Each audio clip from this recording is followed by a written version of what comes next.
It is Friday, December 19th. The snow is falling, the wind is blowing, and it's all impacting travel on what is expected to be one of the busiest days of the year at the airport. Just make people mad. I feel like it's just a money grab. As the city tries to get creative with finances, one councillor pitches pay for parking at facilities like rec centres and TELUS World of Science. I'm just super proud of the people that came together to make it happen. A holiday LRT train is set for its first trip around the city while collecting donations for those in need. Your morning starts right now.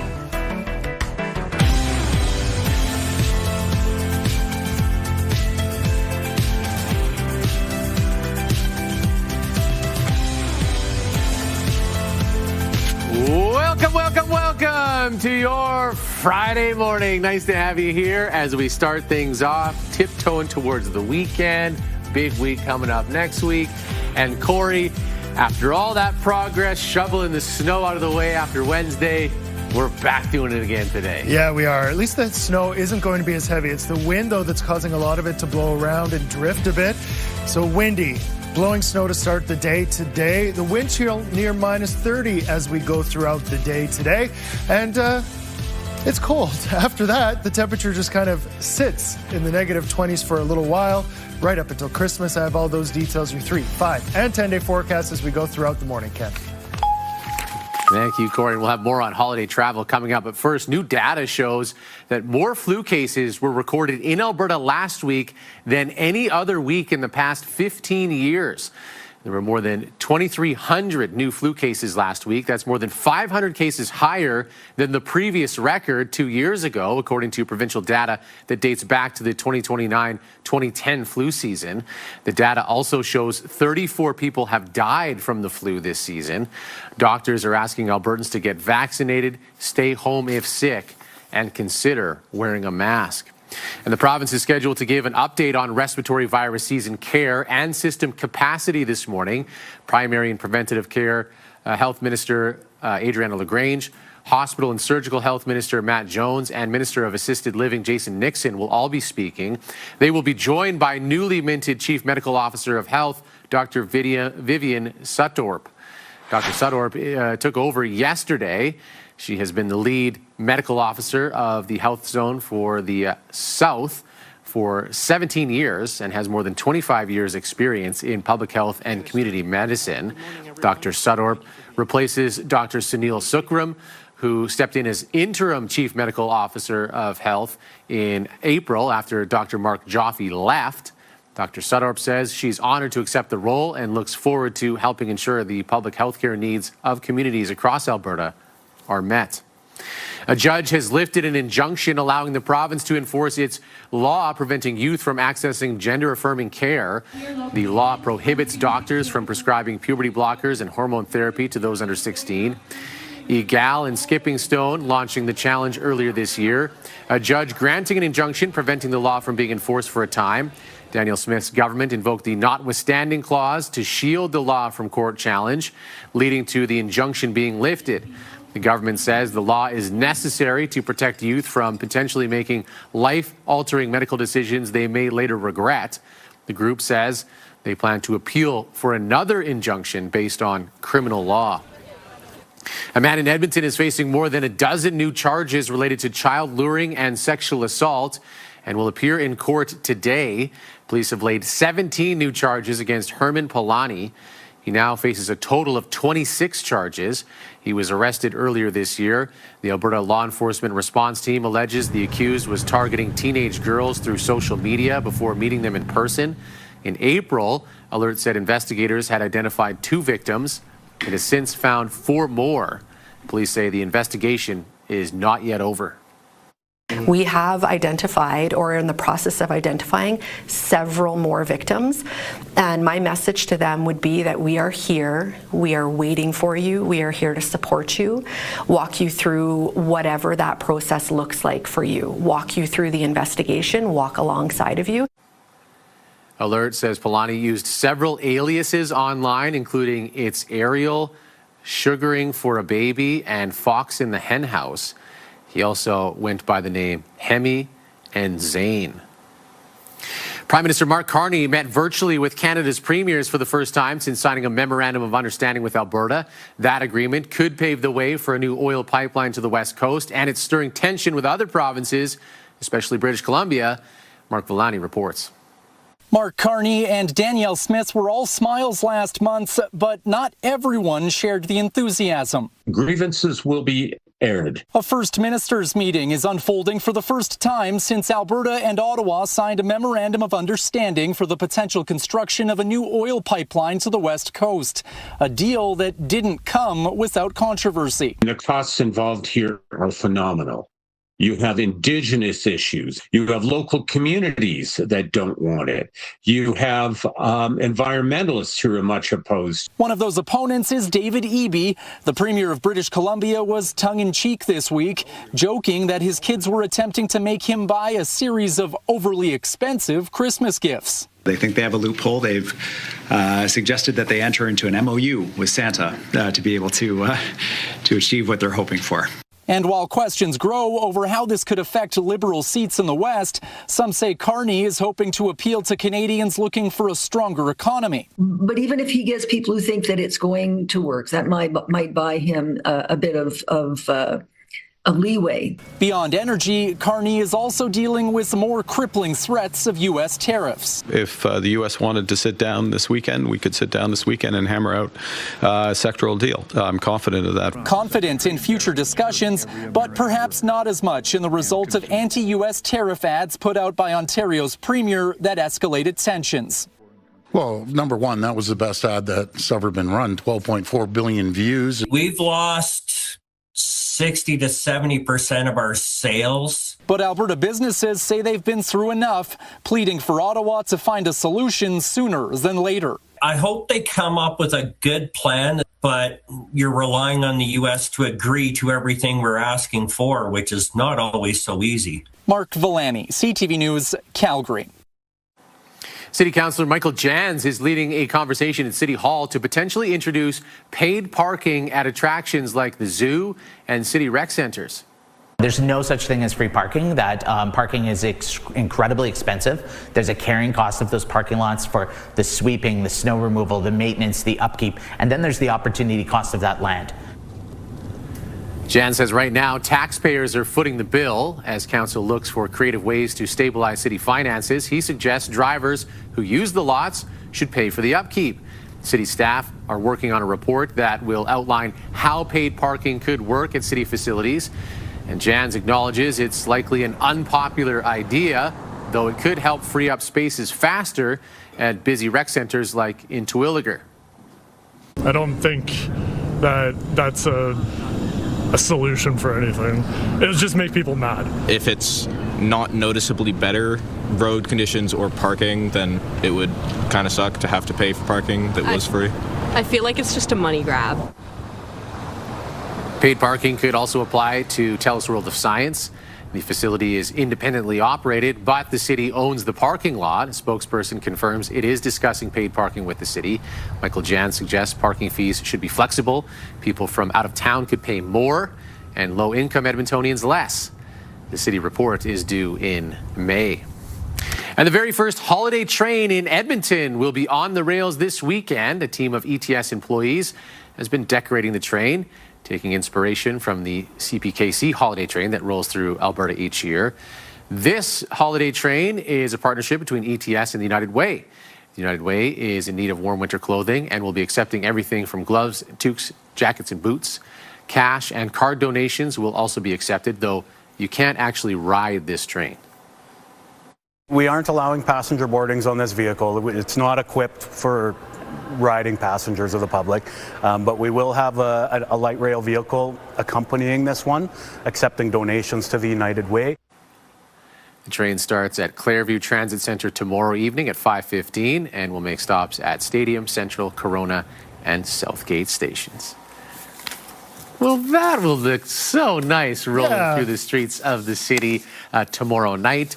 with the sparkle of this freshly fallen snow out there, if it's not still whipping around, Corey. Yeah, and if you realize how cold it's going to be at that point, maybe, as I said, take some clothes for the United Way, because a lot colder for people who aren't prepared for these conditions and maybe who don't have the means. As we look outside right now, the camera moving around, the wind is blowing.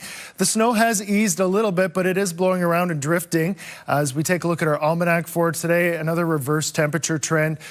We started off at minus 16. We'll reach our low later in the day at about minus 24. Average seasonal highs minus 4, average seasonal low minus 13. Right now we are at minus 19, the wind chill minus 29.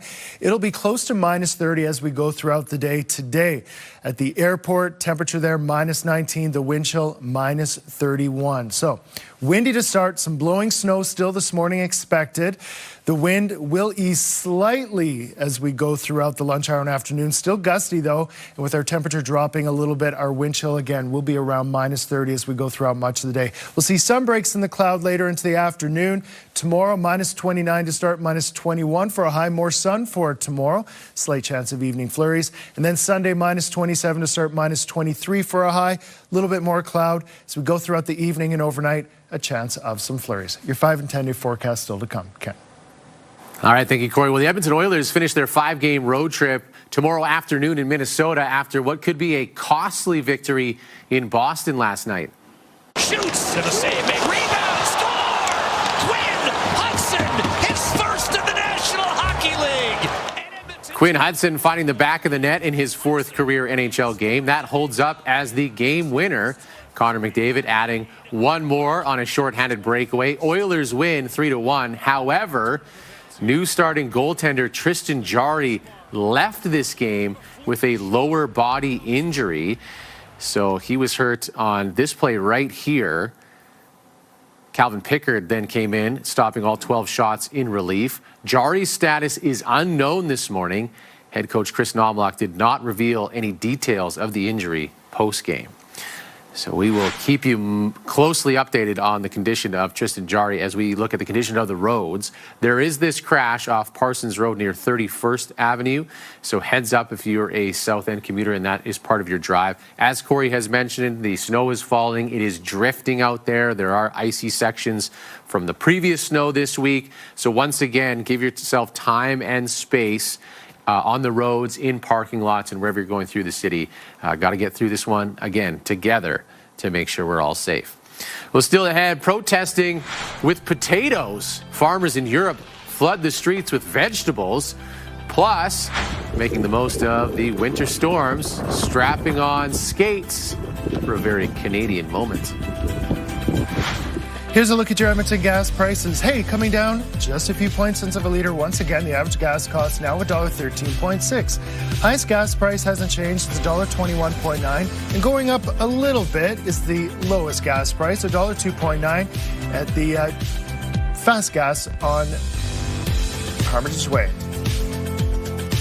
Gas prices brought to you by Action Furnace. Fixed right or it's free. Programming brought to you by James H. Brown Injury Lawyers, the heavy hitters of injury law.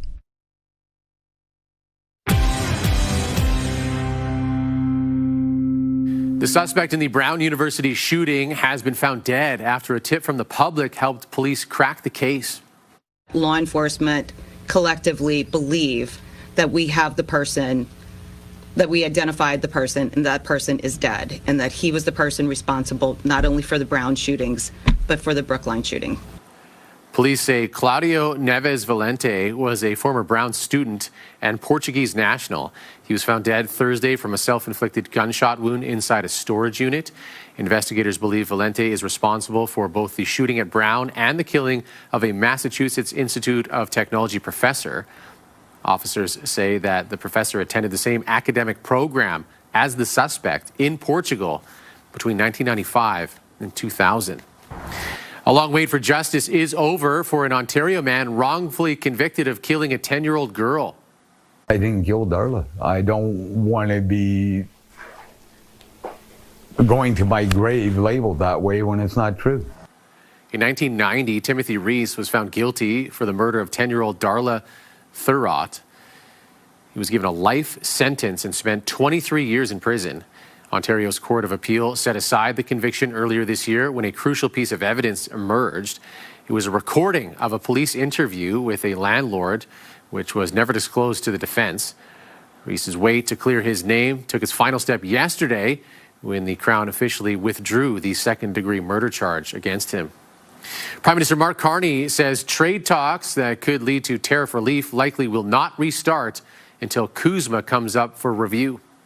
My judgment is that is now going to roll into the broader CUSMA negotiations. So we're unlikely, given the time horizons coming together, to have a sectoral agreement. The deal is up for review next year, and Canada will begin formal talks with the United States in mid-January.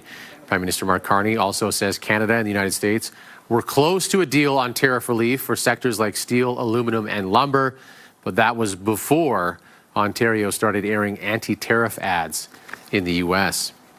Protesting farmers and police clashed outside the European Parliament.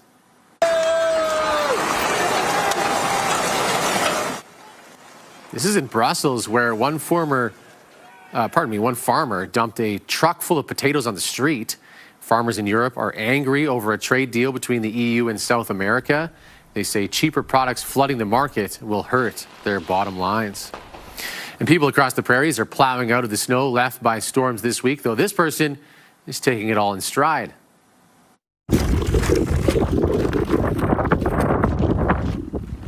This viewer is submitting video taken near Belmont, Manitoba, making the most of the icy conditions and skating down the highway. This was possible because of freezing rain that turned Highway 23 into a literal skating rink. Also serves as a good reminder for drivers that it's slippery out there. Be careful.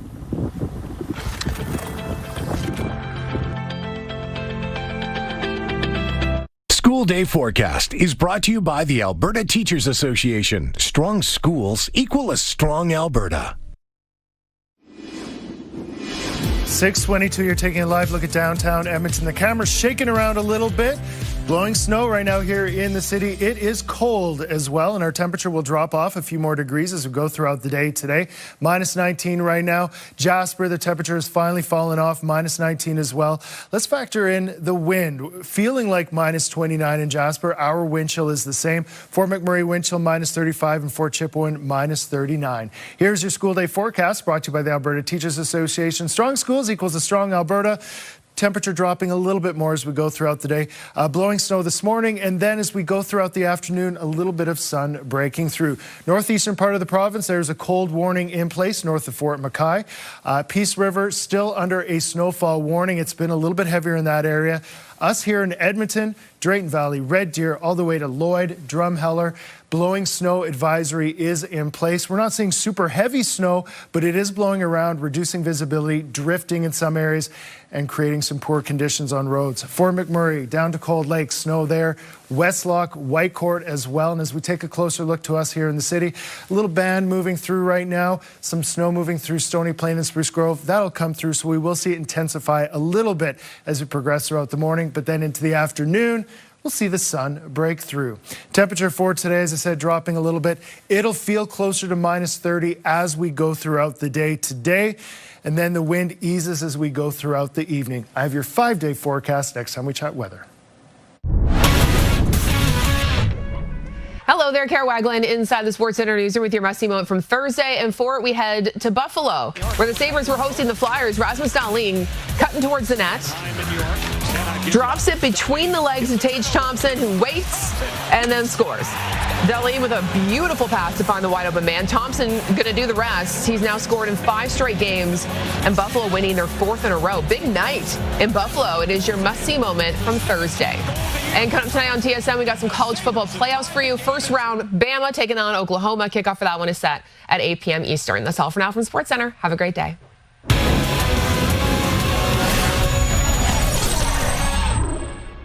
TSN Must-See Moment, brought to you by Century Casino. 3 great locations, Edmonton, St. Albert, and Century Mile.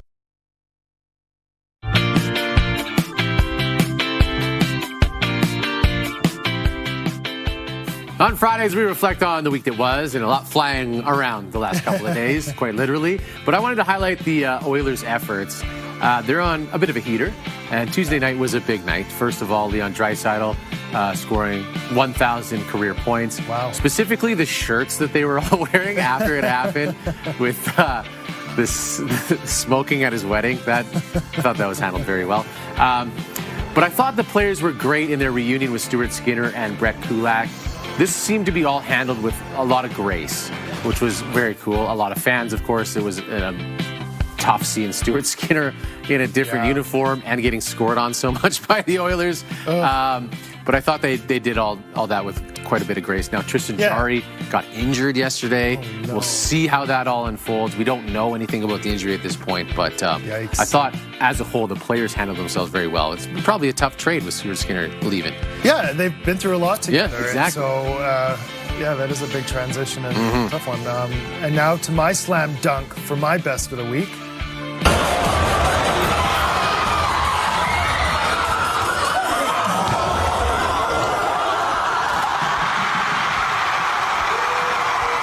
That is like some Harlem Globetrotters It really is, yeah, it really is. That was the shot that won Jordan Hunter the 42nd annual dunk contest this weekend at Jasper Place High School. The 12th grader plays on the senior boys basketball team.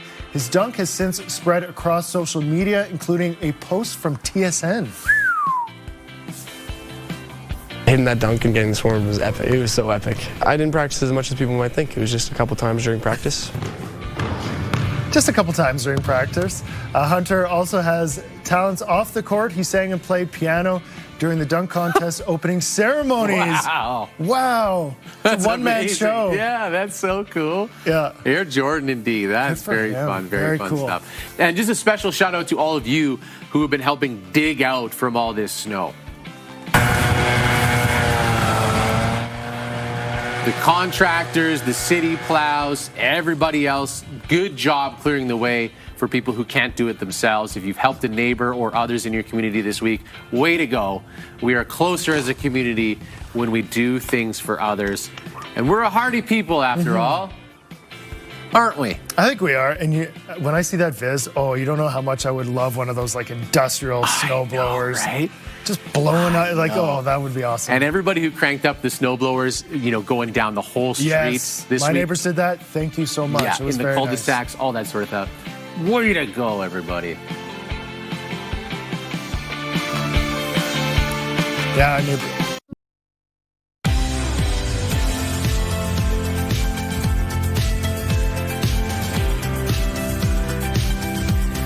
Good morning. It is 6:30 here on a Friday. Hope you're off to a great start to your day. Ooh, we have the finals in our holiday song bracket coming up a little bit later. You have the say, and you will decide by the end of today who is the winner. And today begins, Corey, with that wind whipping the snow around. Not a whole lot of snow falling right now, but with the wind, it feels like it, and it is drifting in some areas. So be mindful of that. The camera, you can see it kind of shaking a little bit. The wind chill near minus 30 as we go throughout the day today. I will have all your forecast details, your 5-day coming up in 6 minutes. Kent, back to you.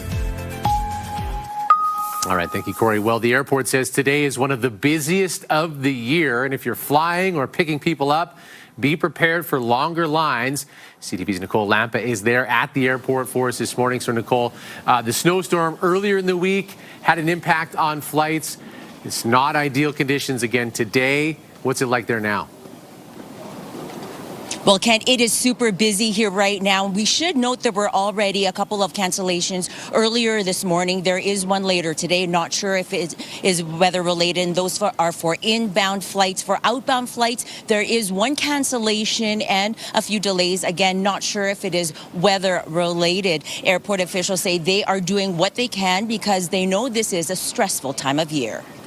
Very aggressive. Take it nice and quick. But yeah, here we go. There you go. Yeah. Thanks. Trip starts. The journey starts.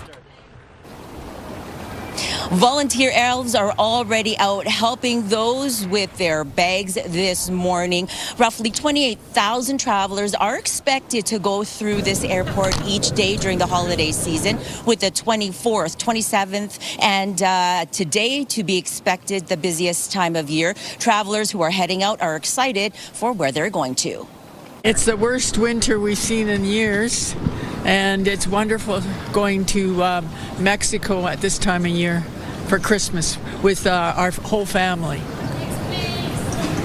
Now, earlier this week, it wasn't so festive as there were more than a dozen cancellations. The airport is asking travelers to be patient when they come to the airport to make sure that they check their airline status, to check if their flight is canceled, and also to prepare for parking. They're also asking travelers to leave gifts unwrapped, especially if they're carrying them in their carry-ons, because there is a chance that they might be inspected. The airport will provide some complimentary gift wrapping to deal with this. Plus, later on in the show, you're going to want to join us, Kent, because there is a chance Santa may be making an appearance, because this is, after all, the closest major airport to the North Pole.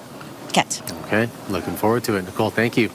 Police have identified 2 men who were shot and killed in South Edmonton. EPS says 20-year-old Ranveer Gill and 26-year-old Gurdeep Singh died of multiple gunshot wounds on Friday of last week. This happened near 32nd Street and 26th Avenue.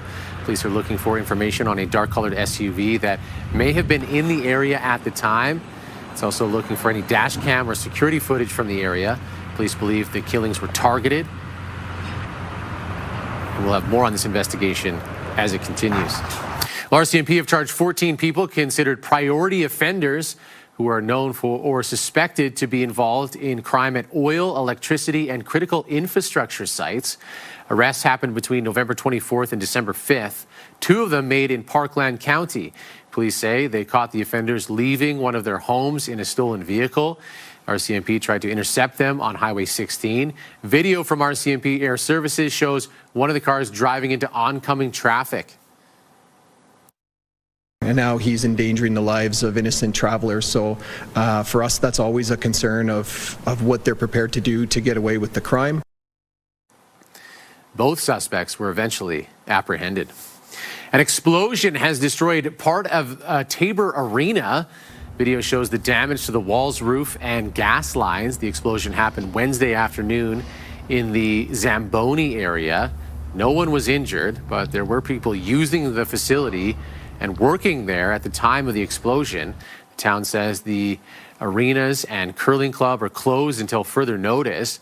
Investigators are still looking into the cause, but believe it could be a propane explosion. And figure skating took over West Edmonton Mall's Ice Palace last night. The hour-long performance featuring skaters of all skill levels, ranging from beginners to those who compete internationally. This is just days after the sport's national governing body, Skate Canada, decided the province will be a no-go zone for national or international competitions due to Alberta's recently passed law affecting transgender athletes. Local figure skaters say it's disappointing. They won't be able to compete in front of family and friends. Having that support system with me is such a big part in, having my feeling be put out on the ice. I love to perform, and having my family there is it makes it next level. It makes me feel at home and comfortable, and a home crowd is always, a huge part of the feeling. So not having that home crowd anymore is the most disappointing part. This performance of Halliday and the rest of her team was from 6:30 to 7:30. Well, as of yesterday at noon, the city says 90% of priority and main roads had been plowed following Wednesday's snowstorm. And today they're starting all over again. Phase 1 of the parking ban will continue into the weekend. Even if a road is cleared, you still can't park there until the ban is lifted. The city says a full arsenal of plows and other equipment will be hitting streets to clear the snow. They did so on Wednesday, and that work will continue today. We had about 95 sanding, plowing trucks internally available and working, and we had about 80 grader call-ins. So we had a total of just under 200 pieces of equipment on the roadways working last night. Those numbers will remain at those levels until the Phase 1 parking ban is completing. The city says you can track the locations of the plows on streets in real time by visiting the website. And the wait is almost over for Edmonton's Ice Castle. After a 5-year hiatus, it will be open Saturday, December 27th at noon. Organizers say the recent cold temperatures have helped ice artists to make it possible to open the castle. on the earliest date ever in Edmonton this year. It's an ice district, and tickets are now on sale. And Corey, certainly the temperatures providing plenty of opportunity to carve into the ice. Yeah, for sure. And it's going to stay nice and solid as we go throughout the next 10 days at least. I've got your 10-day forecast coming up a little bit later on. Look at that camera shaking around. It is windy outside. We've got some blowing snow and quite the wind chill. Right now, our wind gusts are coming in around 31, 46 at the airport, 40 in Stony Plain. Temperatures 19, 20 degrees in the region, but feeling a lot colder. The wind chill value right now here in the city is minus 29. It's minus 31 at the airport. So dress for the conditions. Just minimize the amount of exposed skin that you have or limit the time you are spending outside.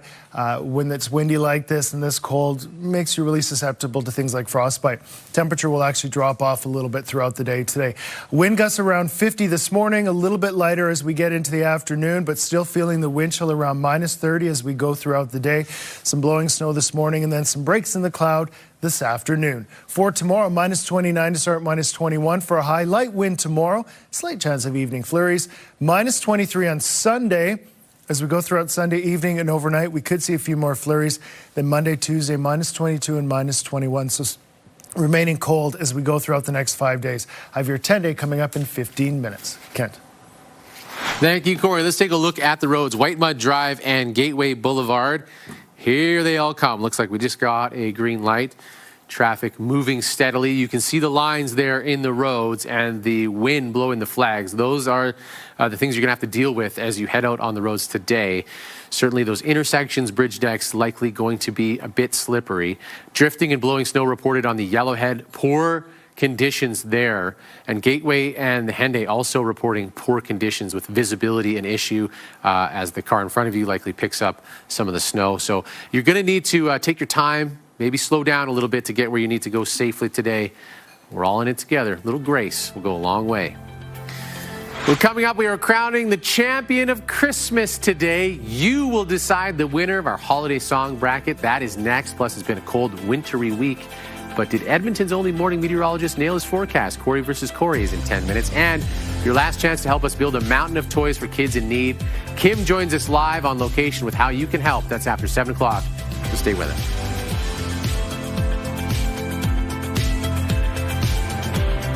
Wake up with Your Morning Edmonton. Brought to you by CIR Realty. Making real estate easy in Edmonton, Red Deer, and Central Alberta. Programming brought to you by Action Furnace. Fixed right or it's free.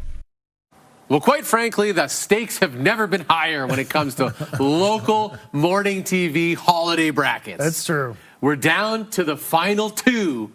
One will be cherished forever, the other cast aside. Oh, no. It's the final of the holiday bracket. Second place is the first loser. That's right. Exactly. Yep. That's the Christmas spirit. The winner from yesterday.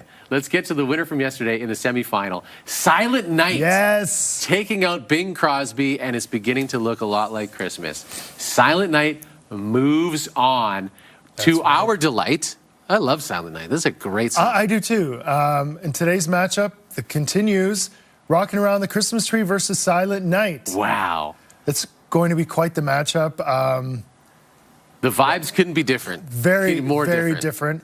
I have a little bit of family history with Silent Night. Go on. On the Moore side of my dad's side of the family, our ancestors were Hans Moore wrote Silent Night. Oh, wow. Yeah. So at least that's what I've been told. So that's all we can go on at this point. So I'm voting for that. I'm voting for that song. Wow. Yeah, and but I think Rocking Around the Christmas Tree is a really, really good contender. Sure. Yeah. Sure, but it's a vote against your family heritage if people vote for Rocking Around the Christmas Tree. So here you go. Here's the table that has been set for us in the finals. Who knew we would get here? If you want to vote for Rockin' Around the Christmas Tree, rockin' with no G is the word, and silent is the keyword. Text it to 10400, and we will know by the end of this show. So watch until 9 o'clock, and we will crown the winner of the holiday bracket. Ooh, it's going to be good. This one I'm excited about. Yeah, by the end of the show, we'll know. No, I'm not going to sing it, but you know which one to vote for.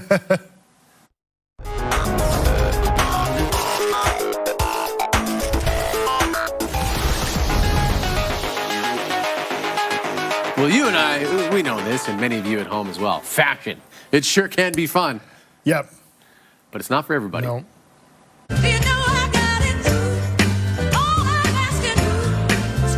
Raindrops are falling on my head.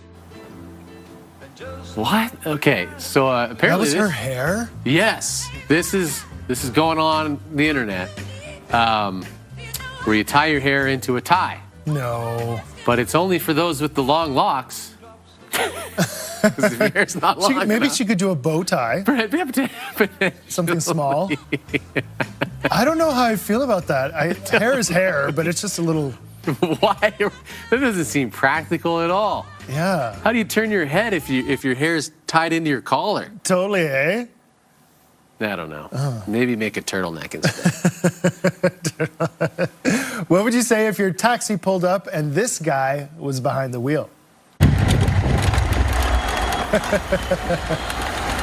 Jefferson Castro is dressed up as Grinch on wheels. Wow. Look at that automobile as well. He's not prowling the streets of Peru's capital to steal gifts. It's in Peru. Wow. He's using his three-wheel taxi decked out in twinkling lights to spread the holiday spirit. Wow. Okay, now it's probably got to be warm in that suit. It's got to be, yeah. I did not expect Peru. No, not at all. Nice. Oh, and this is a fun one, too. Legendary actor Dick Van Dyke celebrating a major milestone. The funniest thing is, it's not enough. 100 years is not enough. You want to live more, which I plan to. No. He turned 100 years old. And get this, even though he's still going once more, he's officially too old for Lego? Because on the box of Lego, it says for ages 4 to 99. That's right. So now there's a playful petition circulating online urging Lego to extend their age limit so Dick Van Dyke can play with the Lego.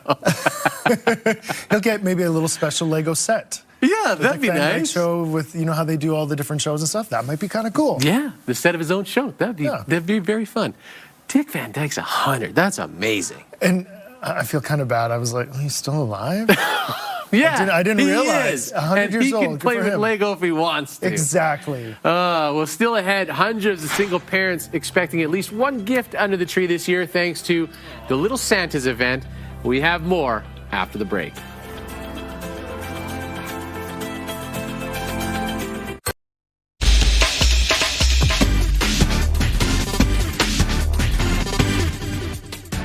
It is time for Corey versus Corey, the only morning meteorologist we have in the city on TV. So without competition, we got to put him up against himself. We take Corey's forecast for Monday and we see if he was right. So here's what he predicted. And then a little bit colder for Thursday to start, at least -20, -10 for a high. And then -17 on Friday. A cold weekend to follow. Slight warm up after that. Now, it was a wild week. Oh, you're saying no, it was a wild week coming after Monday. Everything was fine on Monday, Corey, and then, you know, things really kind of fell off midweek. Were you right? Off to the desert with me. Yeah. Darn. Yeah.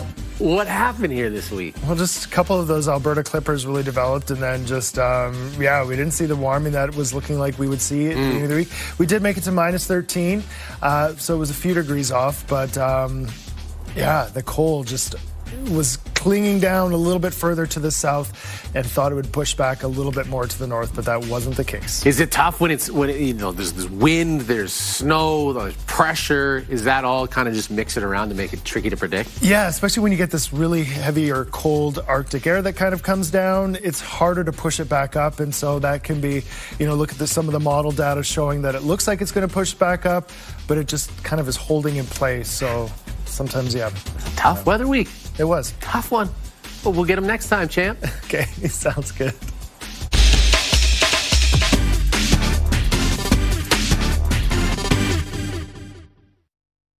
One annual holiday tradition of giving returned with the first night of Kaleo Collective's Little Santas. This offers children of single parents the opportunity to shop for a free gift for Christmas. This all made possible through donations. Each little Santa taking home a wrapped gift for their mom or dad and a card, as well as a holiday picture. We understand as adults the meaning of giving a gift and exactly what that does for us and how heartwarming it is. And it's equally as important for children to get the opportunity to show their love and appreciation for their parent at Christmas time. About 600 kids expected to participate this year. It's time for us to take a break. We'll be right back.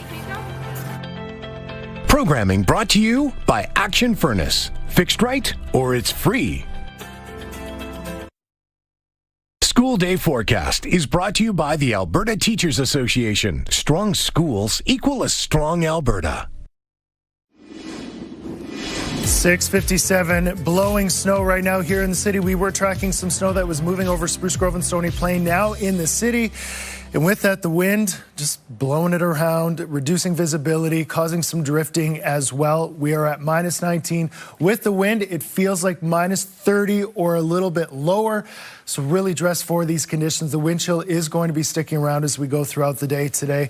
Fort McMurray right now -25, Fort Chippewa -32. Jasper's temperature has finally dropped off now at -19. Here's your school day forecast brought to you by the Alberta Teachers Association. Strong schools equals a strong Alberta. Blowing snow this morning and then fairly cloudy around lunch with some sun breaking through this afternoon. Our temperature just dropping through the day today. Tomorrow -29 to start, -21 for a high. A little bit more sun for tomorrow. Slight chance of evening flurries. -23 on Sunday. A better chance of seeing some flurries through the evening and overnight period. And we remain cold. Monday, Tuesday, -27, -28 for overnight lows, -22 and -21. And then it's Christmas Eve. We could see some flurries, -20. Christmas Day looks a touch warmer with a high of -13. And then we see quite the warm up after that.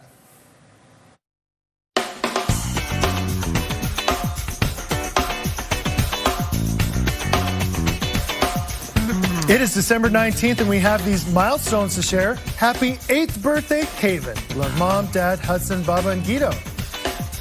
Jonathan's turning 14. Another Oilers fan. Happy birthday, love Mom and Dad.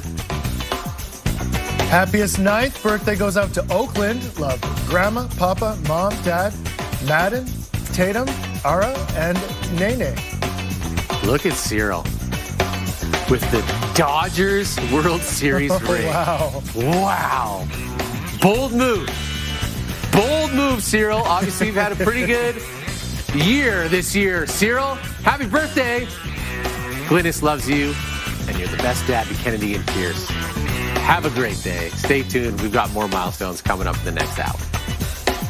Submit your milestone at ctvedmonton.ca under Your Morning.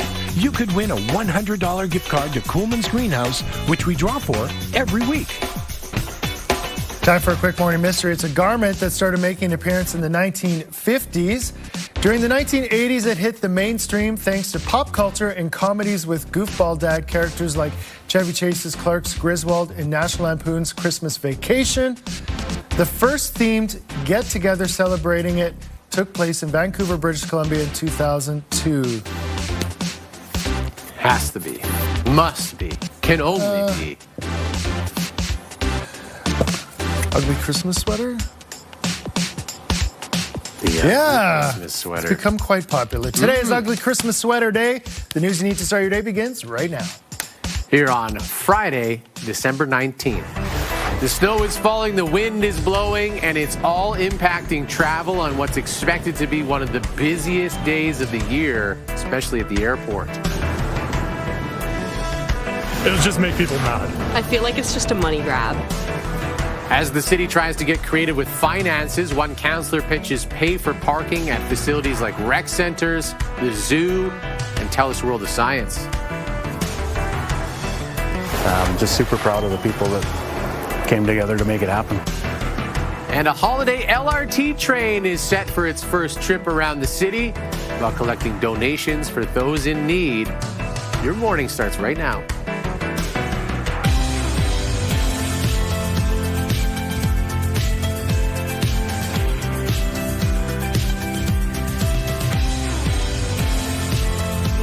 Just after 7 o'clock, welcome to your Friday morning, Edmonton. We are tracking the latest in what is going to be one of the busiest days of the year as far as travel goes, especially at the airport where CTV's Nicole Lampa is for us this morning. So, Nicole, what's happening there right now? Well, Kent, there is a bit of a lull in terms of travelers who are going through the security compared to about half an hour ago. But to keep things festive, the airport has a choir going on right behind me. Wish you a Merry Christmas. We want to wish you a Merry Christmas. We want to wish you... Airport officials know this can be a stressful time of year and are doing what they can to keep travelers happy.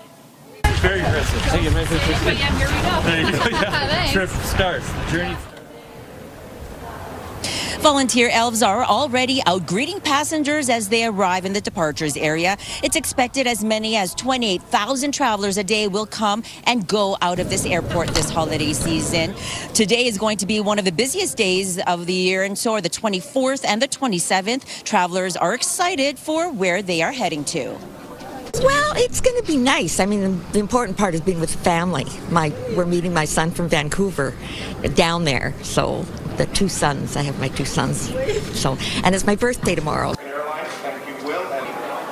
The weather has impacted the festive mood for some travelers already this week. Wednesday's snowstorm forced the cancellation of more than a dozen flights. The airport is asking travelers to arrive early, check their airline status, and to plan ahead for parking. And the airport is also asking travelers to leave gifts unwrapped, especially if they are in their carry-on, because they might be inspected. You're going to want to tune in the 8 o'clock hour, because we'll show you the complimentary gift wrapping area that will help deal with this. And we've been told that Santa may be also making an appearance, because this is, after all, the largest major airport closest to the North Pole. Kent. Okay. Nicole, thank you. Well, new data shows that more flu cases were recorded in Alberta last week than any other week in the past 15 years. There were more than 2,300 new flu cases last week. That's more than 500 cases higher than the previous record 2 years ago, according to provincial data that dates back to the 2009-2010 flu season. The data also shows 34 people have died from the flu this season. Doctors are asking Albertans to get vaccinated, stay home if sick, and consider wearing a mask. Well, the province is scheduled to give an update on respiratory virus season care and system capacity this morning. Primary and Preventative Health Minister Adriana LaGrange, Hospital and Surgical Health Minister Matt Jones, and Minister of Assisted Living Jason Nixon will all be speaking today, joined by the newly minted Chief Medical Health Officer, Dr. Vivian Suttorp. Now, Dr. Suttorp took over yesterday. She has been the lead medical officer of health for the South Zone for 17 years and has more than 25 years experience in public health and community medicine. Dr. Suttorp replaces Dr. Sunil Sukram, who stepped in as interim chief medical health officer in April after Dr. Mark Joffe left. Dr. Suttorp says she's honored to accept the role and looks forward to helping ensure the public health care needs of communities across Alberta continue to be met. A judge has lifted an injunction allowing the province to enforce its law preventing youth from accessing gender-affirming care. The law prohibits doctors from prescribing puberty blockers and hormone therapy to those under 16. Egal and Skipping Stone launched a challenge earlier this year, a judge granting an injunction preventing the law from being enforced for a time. Danielle Smith's government invoked the notwithstanding clause to shield the law from the court challenge, leading to injunction being lifted. The government says the law is necessary to protect youth from making potentially life-altering medical decisions they may later regret. The group says they plan to apply for another injunction based on criminal law. A man in Edmonton facing more than a dozen new charges related to child luring and sexual assault will appear in court today. Police say they have laid 17 new charges against Herman Polani. He now faces a total of 26 charges. He was arrested earlier this year. The Alberta Law Enforcement Response Team alleges the accused was targeting teenage girls through social media before meeting them in person. In April, Alert said investigators had identified 2 victims. It has since found 4 more. Police say the investigation is not yet over. We have identified, or are in the process of identifying, several more victims. And my message to them would be that we are here, we are waiting for you, we are here to support you, walk you through whatever that process looks like for you, walk you through the investigation, walk alongside of you. Alert says Polani used several aliases online, including It's Ariel, Sugaring for a Baby, and Fox in the Hen House. He also went by names Hemi and Zane. Well, City Councillor Michael Jans is leading a conversation at City Hall to potentially introduce paid parking at attractions like the zoo and city rec centres. There's no such thing as free parking. That parking is incredibly expensive. There's a carrying cost of those parking lots for the sweeping, the snow removal, the maintenance, the upkeep, and then there's the opportunity cost of that land. Jan says right now taxpayers are footing the bill as council looks to get creative with ways to stabilize city finances. He suggests drivers who use the lots should pay for the upkeep. City staff working on a report that will outline how paid parking could work at city facilities. Councillor Jans acknowledges it's likely an unpopular idea, but it could help free up spaces faster at busy rec centres like in Terwillegar. I don't think that that's a solution for anything. It'll just make people mad. If it's not noticeably better road conditions or parking, then it would kind of suck to have to pay for parking that was free. I feel like it's just a money grab. Paid parking could also apply to the TELUS World of Science. That facility is independently operated, but the city owns the parking lot. A spokesperson confirms it is discussing paid parking with the city. Michael Jan suggests parking fees should be flexible. People from out of town could pay more. Low-income Edmontonians pay less. The city report is due in May. And the very first holiday train in Edmonton will be on the rails this weekend. A team of ETS employees has been decorating the train, taking some inspiration from the CPKC holiday train that rolls through Alberta each year. This holiday train is in partnership between ETS and the United Way. The United Way is needing warm winter clothing and will be accepting everything from gloves and toques to jackets and boots. Cash and card donations will also be accepted. However, you can't ride this train. We aren't allowing passenger boardings on this vehicle. It's not equipped for riding passengers of the public, but we will have a light rail vehicle accompanying this one, accepting donations to the United Way. The train begins at Clairview Station Transit Centre tomorrow at 5:15 and will go to Stadium, Central, Corona, and Southgate stations. And certainly, Corey, as you mentioned earlier in the show, with this forecast, it's certainly a good time to be thinking of those who may not be able to acquire their own warm winter clothes. Yeah, we know how cold it is for us, and probably a lot of us are well equipped. And so think about those in need at this point of the year. And when it gets this cold, that need goes up. So great chance to donate there. As we take a live look outside right now, the camera is shaking around. The wind chill, we're feeling it. It feels like minus 30. So minus 19 with the wind, feeling like minus 30. We've got blowing snow right now. It's drifting in some areas. Be careful out there. Conditions on the roads and sidewalks not getting any better as we go throughout the morning. They're just getting worse. Minus 20 at the airport, feeling like minus 33. Our temperature will drop off a degree or two as we go throughout the day. Today, winds will ease slightly, but still gusty as we go throughout the lunch hour and afternoon. And the wind chill around minus 30 throughout the day today. Tomorrow, minus 29 to start, minus 21 for a high. A little bit more sun for tomorrow. Wind light, which is good. And then a slight chance of flurries as we go throughout tomorrow evening. Sunday, minus 27 to start, minus 23 into the afternoon. A little bit more cloud. And then Sunday evening, and especially overnight, a better chance of seeing some flurries once again. But we remain cold after that, and that's the case as we head into Christmas. I'll have those details, your 5 and 10-day forecast still to come. Ken.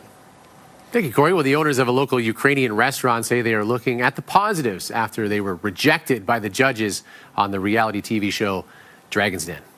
It's our responsibility to grow this, right, Georgia? Yeah, and don't just take it from us. Arlene said that you will see these products on every grocery shelf in the future. So Michelle said this is gonna work. The Dragons love the food. Staff at Donia Ukraine's Kitchen watched an online version of Dragon's Den yesterday before it aired last night. On Dragon's Den, business owners pitched their ideas to a panel of investors to secure partnerships and financing. Well, Donia's was not chosen. The owners say they learned a lot since filming the show. What's come out of it since we've been on the show, what we learned, the process of going through, the whole wow, we're really doing this. I don't think we even imagined we'd be chosen that quickly. We heard that people on average audition 4 times, and we got on our first audition. Donia's Ukraine Kitchen says its next step is to scale production so it can get its pierogies, cabbage rolls, and other items onto grocery store shelves across the country. Well, the Edmonton Oilers finish their 5-game road trip tomorrow in Minnesota. That's an afternoon game after what could be a costly victory in Boston last night. Shoots to the save, rebound, score! Quinn Hudson, his first in the National Hockey League. Quinn Hudson finding the back of the net in his 4th career NHL game. That would hold up as the game winner. Connor McDavid also added one more, short-handed on the breakaway. Oilers win 3-1. However, new starting goaltender Tristan Jarry left the game in the second period with a lower body injury. Here's the play right here. Calvin Pickard then came in relief, stopping all 12 shots that he faced. Jarry's status is unknown this morning. Head coach Chris Knobloch did not reveal any details post-game, so we will keep you updated on the status of Tristan Jarry if we learn more information. Let's take a look at the roads this morning. No crashes, no stalls to tell you about, which is the good news, though it is slow out there. As we expect, you're looking at White Mud Drive and 170th Street. And as you can see on the White Mud, a lot of red taillights as people start to hit the brakes there. Across the rest of the city, a lot of green out there, which is good news, but we're expecting things to slow down. The wind and the snow causing conditions to deteriorate out there. The plows are there still, but drifting could be an issue, and ice that is underneath could also be a problem. So give yourself some time and space as you get outside this morning. Well, Prime Minister Mark Carney says trade talks with the United States likely will not resume until CUSMA negotiations next year. CTV National News reporter Jeremy Sharon joins us from Ottawa live with the latest on this morning. So, Jeremy, Prime Minister talking about this yesterday after meeting with the premiers. Where do we stand as we come up on this CUSMA review? Yeah, I mean, at this point, the likelihood, Kent, of negotiations starting again or a separate deal prior to CUSMA renegotiations, like a deal on sectoral tariffs, is quite low, is basically what we're hearing. What is expected is that mid-January, the minister in charge of U.S. relations, Dominic LeBlanc, will be heading to Washington to officially start renegotiations for CUSMA. So we're not that far away now. And what the Prime Minister indicated yesterday is that the plan is that at this point, it would appear that any kind of negotiations when it comes to tariffs or trade will be done at the CUSMA renegotiation table, which will start at January. Now, it's expected renegotiations are going to be lengthy. This is something that will go on for some time. And Canada will set out its priorities. The Prime Minister, used yesterday in his meeting with premiers as an opportunity to outline Canada's priorities with the premiers heading into renegotiations, protecting Canadian workers, ensuring that supports are still in place for Canadian workers, and protecting what has helped Canadians as part of that free trade agreement already. We've also heard from Washington and their chief trade representative, Jameson Greer, on what their priorities will be and what they would like to see heading into CUSMA renegotiations. And the one that everyone is kind of focused on is the dairy industry. Donald Trump has expressed his frustration in the past in Canada's supply management in terms of the dairy industry, which basically limits access to our dairy market for Canadian dairy or U.S. Dairy farmers, rather. They only have access to about 4% of the Canadian market, which is a way to protect our Canadian dairy farmers and protect the industry here in Canada. Donald Trump has been clear that he doesn't like that, and we're now hearing that this is going to be a key point of negotiations, that the U.S. would like to see Canada make some changes when it comes to the dairy industry. We also know that 2 other things have come out as kind of priorities for the U.S. administration. The other is U.S. alcohol. They want to see U.S. alcohol back on Canadian shelves. And the third is the Online Streaming Act and Online News Act. The U.S. administration has expressed dislike for those measures in the past that basically bring streaming services and online news services in Canada under the broadcast regulations, the same broadcast regulations that news corporations have to adhere to. And the U.S. administration doesn't like that because it's limiting access to some of this content on, big social media platforms owned by American companies. So those are kind of the key points, or will be the key points in negotiations from the U.S. perspective, and Canada will be going in with its own kind of interests and priorities as well, and the Prime Minister outlined those with the premiers yesterday. Okay. Jeremy, thank you. Anytime, Kent. Well, still ahead, how a tip from the public helped the police crack the case in the Brown University shooting, plus a deal has been struck that could keep TikTok in the United States. Those details are coming up. Here's a look at your Edmonton gas prices, coming down slightly from yesterday again. The average gas cost $1.13.6. The highest gas price, that hasn't changed. It's still $1.21.9. If you're looking for some cheap gas and you have a Costco card, there's the location on 149th Street in Yellowhead, $1.02.9. Gas prices brought to you by Action Furnace. Fixed right or it's free. Wake up with Your Morning Edmonton. Brought to you by CIR Realty, making real estate easy in Edmonton, Red Deer, and Central Alberta. We are monitoring developing news for you in St. Albert, where emergency officials are responding to a house fire. The fire is on Gordon Crescent. As you can see, there is a large police presence. Ambulance and firefighters are there as well. Our cameras have been kept a block away at this point, so we can't see any further than this. Police would not confirm anything other than that everyone is safe. We have asked police for more details. As we learn more about this house fire and the condition, those involved, we will bring it to you here on Your Morning. European Union leaders have struck a deal to give Ukraine a €90 billion loan. The Commission had proposed two solutions, both legally sound, both technically feasible. On one hand, we proposed EU borrowing on the market, and on the other hand, we had developed the reparations loan. This loan is delivered after they were unable to agree on using frozen Russian assets to support Ukraine. Belgium is where most of those Russian assets are being held, and they have refused to unlock the cash without assurances that they will be protected in case the Kremlin decided to sue them. Ukrainian President Vladimir Zelensky says this support, quote, truly strengthens our resilience. Meantime, in an end-of-year address, Russian President Vladimir Putin accused Ukraine of refusing to end this conflict. The suspect in the Brown University shooting has been found dead after a tip from the public helped police crack the case. Law enforcement collectively believe that we have the person, that we identified the person, and that person is dead, and that he was the person responsible not only for the Brown shootings, but for the Brookline shooting. Police say Claudio Neves Valente was a former Brown student and Portuguese national. He was found dead Thursday from a self-inflicted gunshot wound inside a storage unit. Investigators believe Valente is responsible for both the shooting and the killing of a professor from MIT. Police say a man who had several encounters with Valente provided a crucial tip after posting his suspicions on social media and on Reddit. Other users urged him to go to the FBI. And TikTok has made a deal to form a new American joint venture, signing agreements with three major investors, Oracle, Silver Lake, and MGX, ensuring the popular platform can continue operating in the United States. The American venture will have a new 7-member majority American board of directors. According to an internal memo, it will also be subject to terms that protect Americans' data and U.S. national security. The deal is expected to close January 22nd.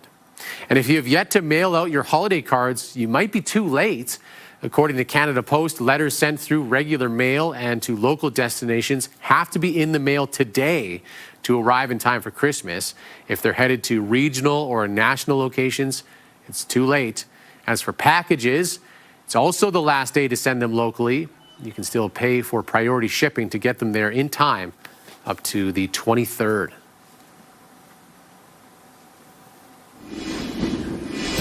$7:23. Here's a view from the Action Furnace River Valley Skycam. Action Furnace, fixed right or it's free.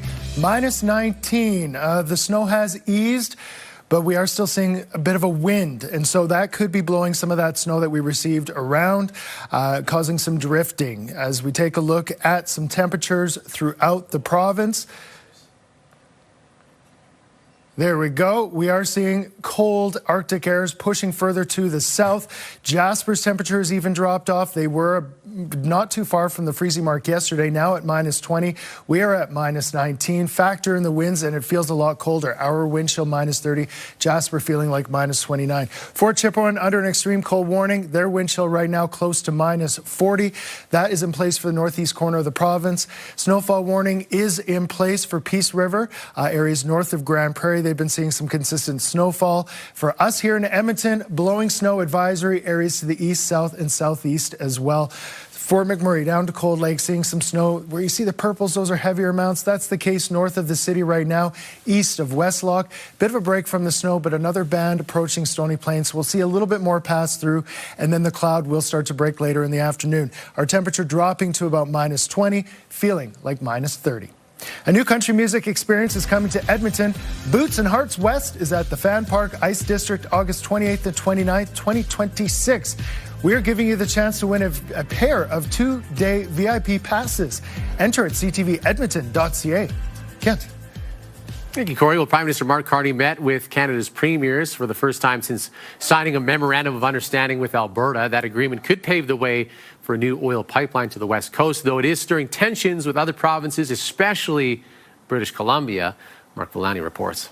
Mark Carney and Danielle Smith were all smiles last month, but not everyone shared the enthusiasm. Grievances will be aired. A First Ministers meeting is unfolding for the first time since Alberta and Ottawa signed a memorandum of understanding for the potential construction of a new oil pipeline to the West Coast, a deal that didn't come without controversy. The costs involved here are phenomenal. You have Indigenous issues. You have local communities that don't want it.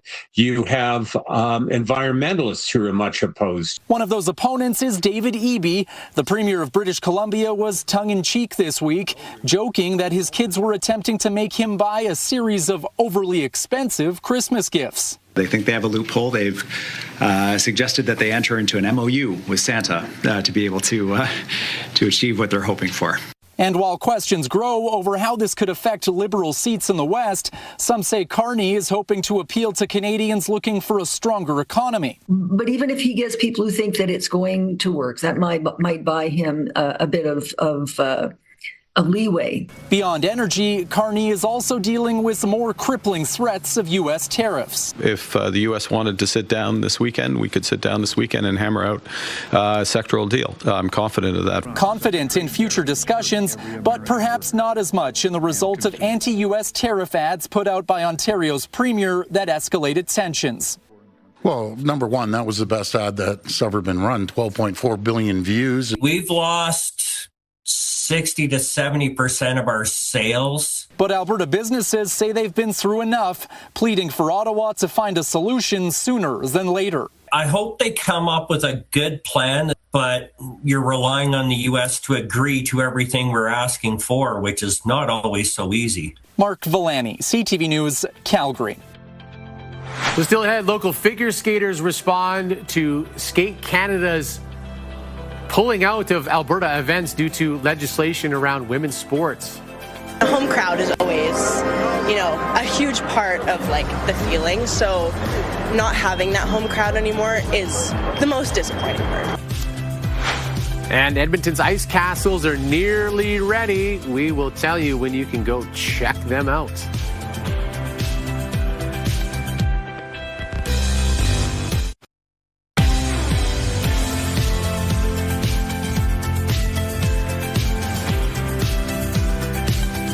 Good morning, you beautiful city. It's 7:30 here on a Friday. Hopefully you're off to a great start to your day. Certainly we're happy to have you here with us. A lot coming up this half hour. We're talking our holiday song bracket. You determined the winner today. Kim's going to join us. And Corey, we need to tell people we're going to be off next week. So we're taking some time with our family and friends. So today is our last sharing with the viewers until Christmas time. Yeah, that's right. Just a week off. We'll be back just before New Year's. So, hopefully you enjoy your break with your family and friends as well. For us here in Edmonton today, it's windy to start. We've got some blowing snow. The wind chill near -30 as we go throughout the day today. Really feeling like winter. I have those details. Your forecast 5-day coming up in 6 minutes, Kent. All right, thank you, Corey. Well, the airport says today is one of the busiest flight travel days of the year. And if you're heading there today or picking people up, prepare for longer lines. CTV's Nicole Lampa is there at the airport for us this morning. So, Nicole, how's it going there right now?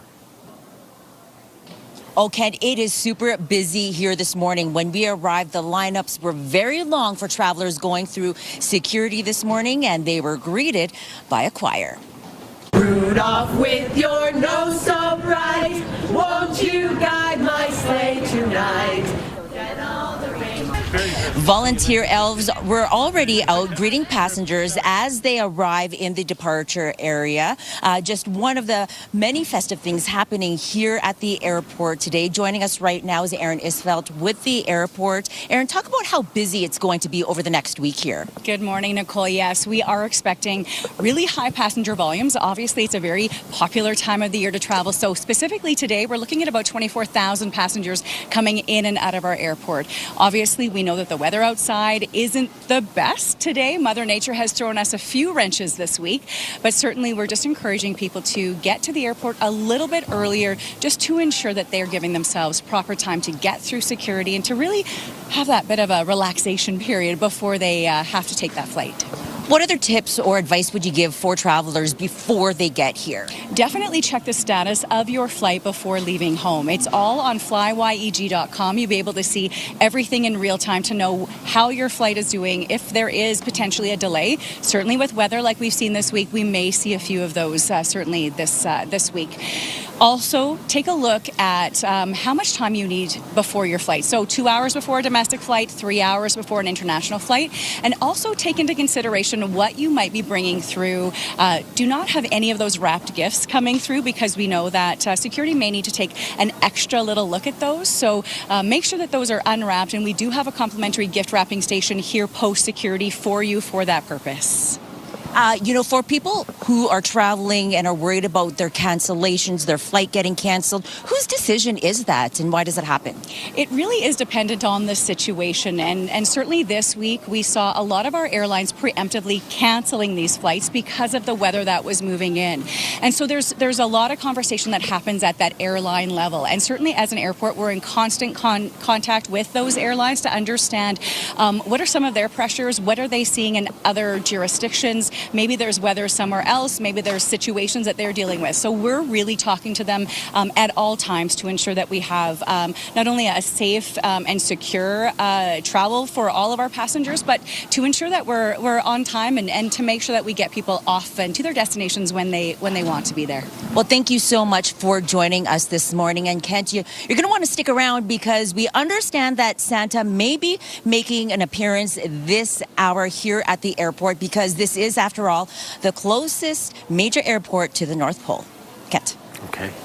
Looking forward to that. Nicole, thank you. Now, we are monitoring developing news in St. Albert, where emergency officials are responding to a house fire.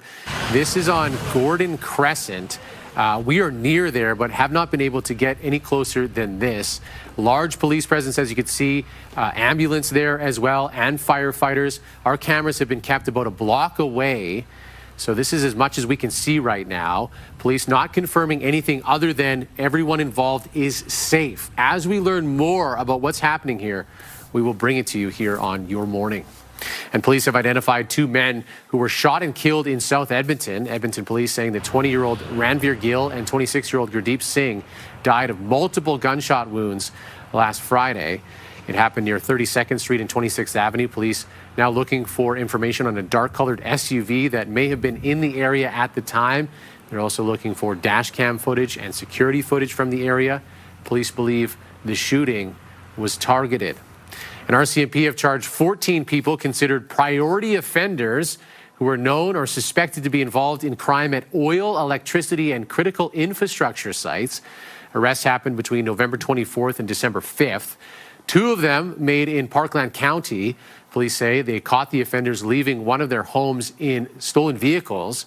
The RCMP tried to intercept them on Highway 16. Video from RCMP Air Services shows one of the cars driving into oncoming traffic. And now he's endangering the lives of innocent travelers. So for us, that's always a concern of what they're prepared to do to get away with the crime. Both suspects are eventually arrested. An explosion has destroyed part of the Tabor Arena. Video shows damage to the walls, roof, and gas lines. The explosion happened Wednesday afternoon in the Zamboni area. Nobody was injured, but there were people using the facility and working there at the time. The town says the arenas and curling club are now closed until further notice. Investigators are still trying to determine the cause, but believe that propane could be involved. Well, figure skating took over West Edmonton Mall's Ice Palace last night. The performance just days after the sport's national governing body, Skate Canada, decided the province will be a no-go zone for national and international competitions because of Alberta's recently passed law affecting transgender athletes. Local figure skaters say it's disappointing that they won't be able to compete in front of family and friends. Having that support system with me is such a big part in, having my feeling be put out on the ice. I love to perform, and having my family there is it makes it next level. It makes me feel at home and comfortable, and a home crowd is always, a huge part of the feeling. So not having that home crowd anymore is the most disappointing part. The hour-long figure skating performance featuring skaters with skill levels ranging from beginners to those who compete on the international stage. Well, as of yesterday at noon, the city had said 90% of priority and main roads had been plowed following Wednesday's snow, and today they're starting all over again. Phase 1 of the parking ban will continue into the weekend. Even if the road is cleared, you can't park there until the ban is lifted. The city says its full arsenal of nearly 200 plows and other equipment hit the streets after the snow on Wednesday, and they continue their work today. The city says you can track the location of plows on city streets in real time by visiting its website.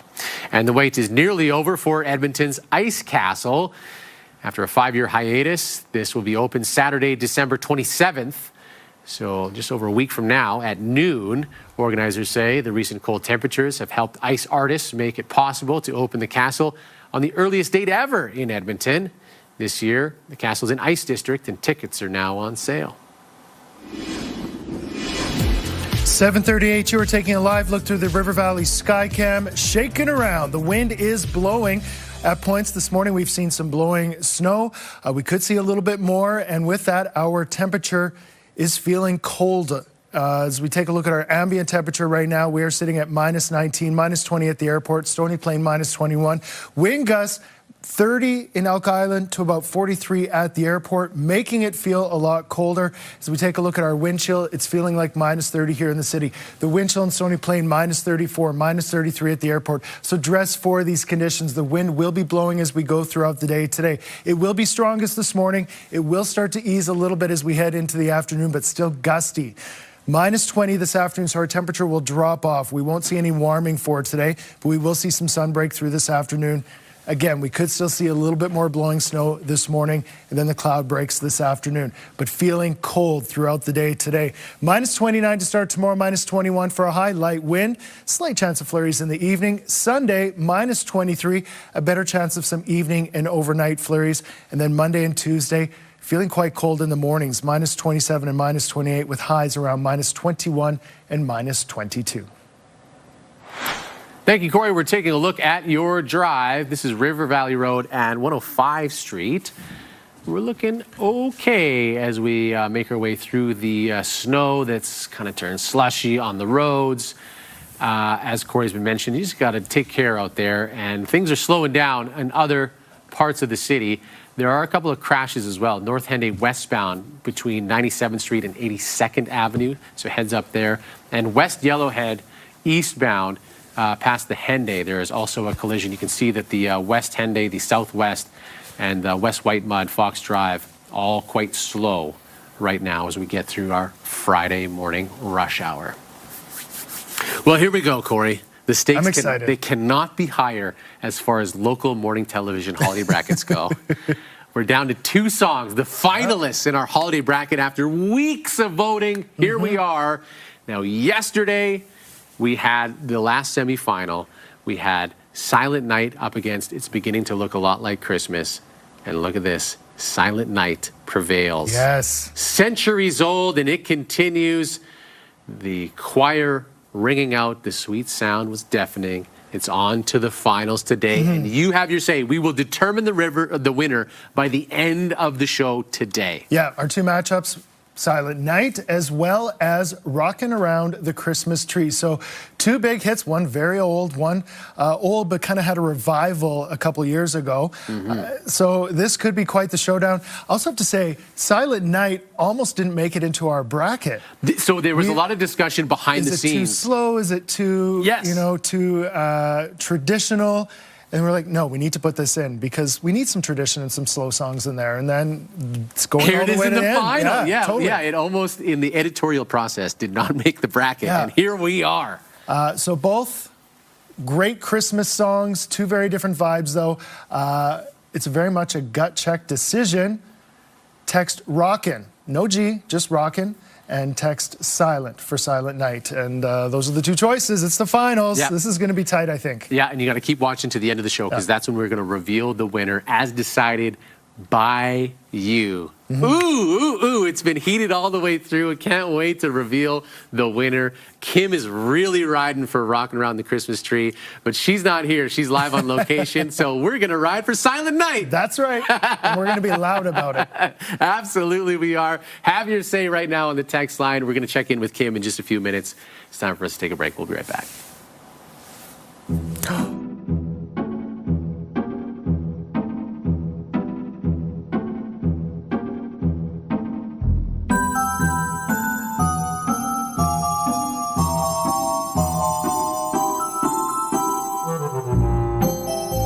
Programming brought to you by Action Furnace. Fixed right or it's free. Programming brought to you by James H. Brown Injury Lawyers, the heavy hitters of injury law.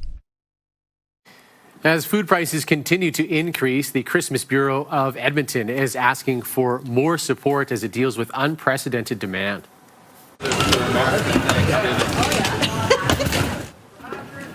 Several community members, including Edmonton Oilers alumni, gathering at St. Francis of Assisi Elementary School to pack more than 1,800 holiday hampers. They will be delivered to families in need so they can enjoy a festive meal with loved ones. The Christmas Bureau of Edmonton says it has seen an increase in more applications by families dealing with job losses or fewer work hours. The need is growing, and every year more and more. It's not just the boxes here, it's gift cards that they give out as well. There's private donations, so the need is really remarkable, and we're just happy to play a small part in helping Edmontonians get a great meal. The Christmas Bureau of Edmonton has provided festive holiday meals for more than 85 years. Last year, the organization fed more than 49,000 people in Edmonton. And students at a local hockey school are scoring big for Ronald McDonald House. Our Lady of Mount Carmel Elementary Hockey Academy, with its annual Charity Classic, the exhibition game, fundraiser collecting toys for Ronald McDonald House, the charity providing lodging and support for out-of-town families who have a sick child receiving treatment at the hospital. Staff say this event gets kids thinking about helping others who are going through a tough time. We're trying to build leaders not just on the ice but off the ice. So this toy drive, we're hoping to give them a sense of good deeds by giving back to those in need. Organizers hoping to bring in more than 100 toys. The Christmas hockey game and toy drive has been happening since 2004. And speaking of toys, over the last few weeks, you have been helping build a mountain of them to make Christmas a special time for kids all over the province. Today is the last day. Kim is at Trail Appliances, certainly dressed for the occasion. Kim, how's it going? Oh, really good, Kent. You know, year after year. I know we say this every single year, but the generosity of people around the province never ceases to amaze us. Look at this mountain of toys behind us. I'm joined by Sean Farrow from Trail Appliances, who is such a wonderful sponsor. We can't do this without you. So first of all, thank you, Sean. Let's talk about how many toys are behind us right now. Yeah, we've got over 2,400 toys in there. Oh my goodness. It's fantastic. The generosity of the community, both here and in Calgary. We're sponsors of both, and it's fantastic together with our partners at Whirlpool. You and I both have kids, and we know how expensive it can be. Like groceries. Yes. Even to get a toy for somebody that you don't know. Let's talk about that first of all. I think that that just shows the generosity of people and thinking of others when, you know, that it's hard to think of yourselves sometimes. And as you pointed out, everything is more expensive, much more expensive in some cases. And so to go out of your way, buy a toy, bring it in, drop it off for someone you don't know is unbelievable. So you actually see the campaign for Toy Mountain in both Edmonton and Calgary. Yep. This is people across the province doing this. Do you have a story of anybody donating toys that really sticks out for you? Yeah, I mean, in Calgary, the charity that we support is Fear Is Not Love, which is formerly known as the Calgary Women's Shelter. And a lady showed up earlier this week with her 2 children and donated about 10 or 15 toys. And when we started talking to her, she had been had utilized the services of the women's shelter and told us about how she chose toys from the shelves to give to her own children. So this is about her giving back, and pretty touching. That is very lovely. We call this the deadline, but is it really the deadline? Can we still donate? You can still bring in a toy through the holidays. We'll have boxes set up in the stores so that, and they'll be labeled so that you can just drop it off in there if you didn't get a chance to do it before. Right on. Let's continue that Christmas spirit. Toy Mountain has been such a success this year, but let's continue that. Come and donate to Trail Appliances here on 50th Street. The other location in the city takes it as well. Coming back after 8 o'clock, we're going to pack up these toys, going to go out to the door, be delivered to BGC Big Brothers Big Sisters of Edmonton area. Don't miss it. All right, thank you, Kim. Thank you very much. We're still ahead of Slam Dunk of the Week for Oilers' Leon Draisaitl and his T-shirt, plus this Edmonton team. Hitting that dunk and getting swarmed was epic. It was so epic. Our favorite stories of the week are after the break.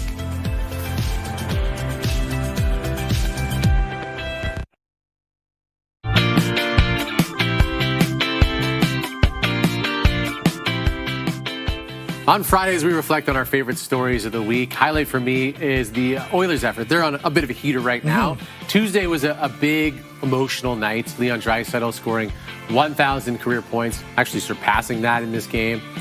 Specifically like the shirts that they were wearing afterwards to celebrate. That picture from his wedding, very popular online.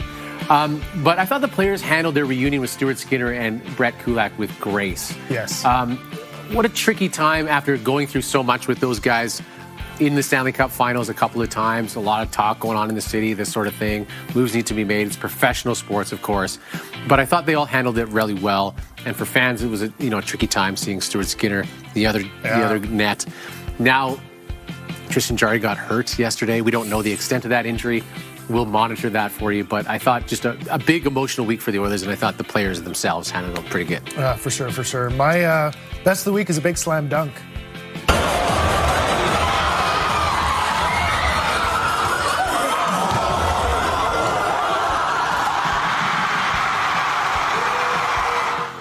This is Globetrotter kind of stuff. That was the shot that won Jordan Hunter the 42nd annual dunk contest this weekend at Jasper Place High School.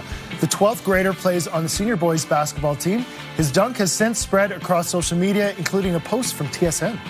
Hitting that dunk and getting swarmed was epic. It was so epic. I didn't practice as much as people might think. It was just a couple times during practice. Throw it over there. Hunter also has talents off the court. He sang and played piano during the dunk contest opening ceremonies. That's amazing.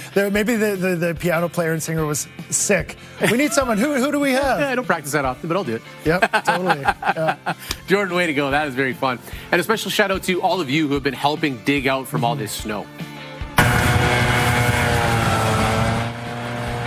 The contractors out there early in the morning, the plows, the scrapers, everyone else just on the streets who've been clearing the way for those who can't do it themselves. If you've helped out a neighbor or others in the community this week, good job. We are closer together as a city and a community when we think of others. We're a hardy people after all. So thank you very much for all of that. And we mentioned it earlier, Corey, this is our last show before Christmas. We're off next week.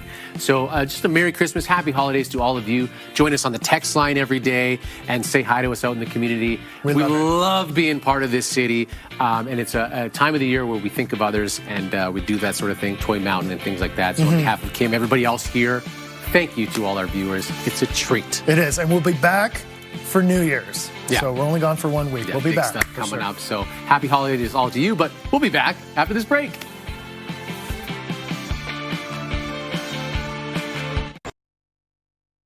School Day Forecast is brought to you by the Alberta Teachers Association. Strong schools equal a strong Alberta.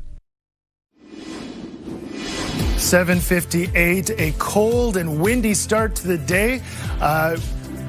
Blowing snow, we've been seeing that throughout the morning. We could see a little bit more before that moves out of the region. And as I said, it's cold, minus 19 right now, feeling like minus 30. Temperatures throughout much of the province in and around minus 20. With the wind today, it is going to feel colder. For us here in Edmonton, it'll feel closer to minus 30 as we progress throughout this Friday. Here's your school day forecast brought to you by the Alberta Teachers Association. Stronger schools equals a stronger Alberta. We'll lose a degree as we go throughout the day today, so not warming, we're actually cooling. Could see a little bit more blowing snow, and then the cloud will start to break a little bit after that, but windy throughout the day. Tomorrow, minus 29 to start, light wind, minus 21, a little bit more sun, slight chance of evening flurries. Sunday, minus 23, a better chance of some evening and overnight flurries. So we head into Monday, Tuesday, still cold. Overnight lows, minus 27 and minus 28. Highs, minus 22 and minus 21. Then it's Christmas Eve and Christmas Day, and we'll start to see a little bit more of a warm up on Christmas Day, about minus 13. We continue to warm from there on out. We'll be ready for that warm up after the cold stretch that we're having now. Milestones, brought to you by Coolman's Flower Shop. Colorful, fresh designs for any occasion. Jameson is turning 9. Happy birthday, love from your family. And happy birthday to Jude, who's turning 9 on Sunday. Ooh, a goalie after my own heart. Love it. Lots of love from Mom, Dad, Miles, and Coco. And a happy 10th birthday goes out to Kaimani from Mom, Dad, and the family. Kay's turning 10. Happy birthday. Welcome to Double Digits. Love Mom, Dad, Jackson, Leo, and Lexi. And a belated happy 7th birthday to Hadley. Love Mom, Dad, Zoe, and all of the family. Stay tuned. We have more milestones coming up this hour. Submit your milestone at ctvedmonton.ca under Your Morning. You could win a $100 gift card to Coolman's Greenhouse, which we draw for every week. Your morning mystery, it's a garment that made an appearance in the 1950s. During the 80s, it hit the mainstream thanks to pop culture and comedies with goofball dad characters like Chevy Chase's Clark Griswold in National Lampoon's Christmas Vacation. The first themed get-together celebrating it took place in Vancouver in 2002. Did you get it? It is Ugly Christmas Sweater. Today is Ugly Christmas Sweater Day. Also, Friday, December 19th. The snow is falling, wind is blowing. That's impacting visibility on the roads and could impact travel in what is expected to be one of the busiest days of the year at the airport. It'll just make people mad. I feel like it's just a money grab. As the city tries to get creative with finances, one councillor pitches pay for parking at city facilities like rec centers, the zoo, and the TELUS World of Science. I'm just super proud of the people that came together to make it happen. And a holiday train is set up for its first trip around the city while collecting donations for those in need. Your morning starts right now.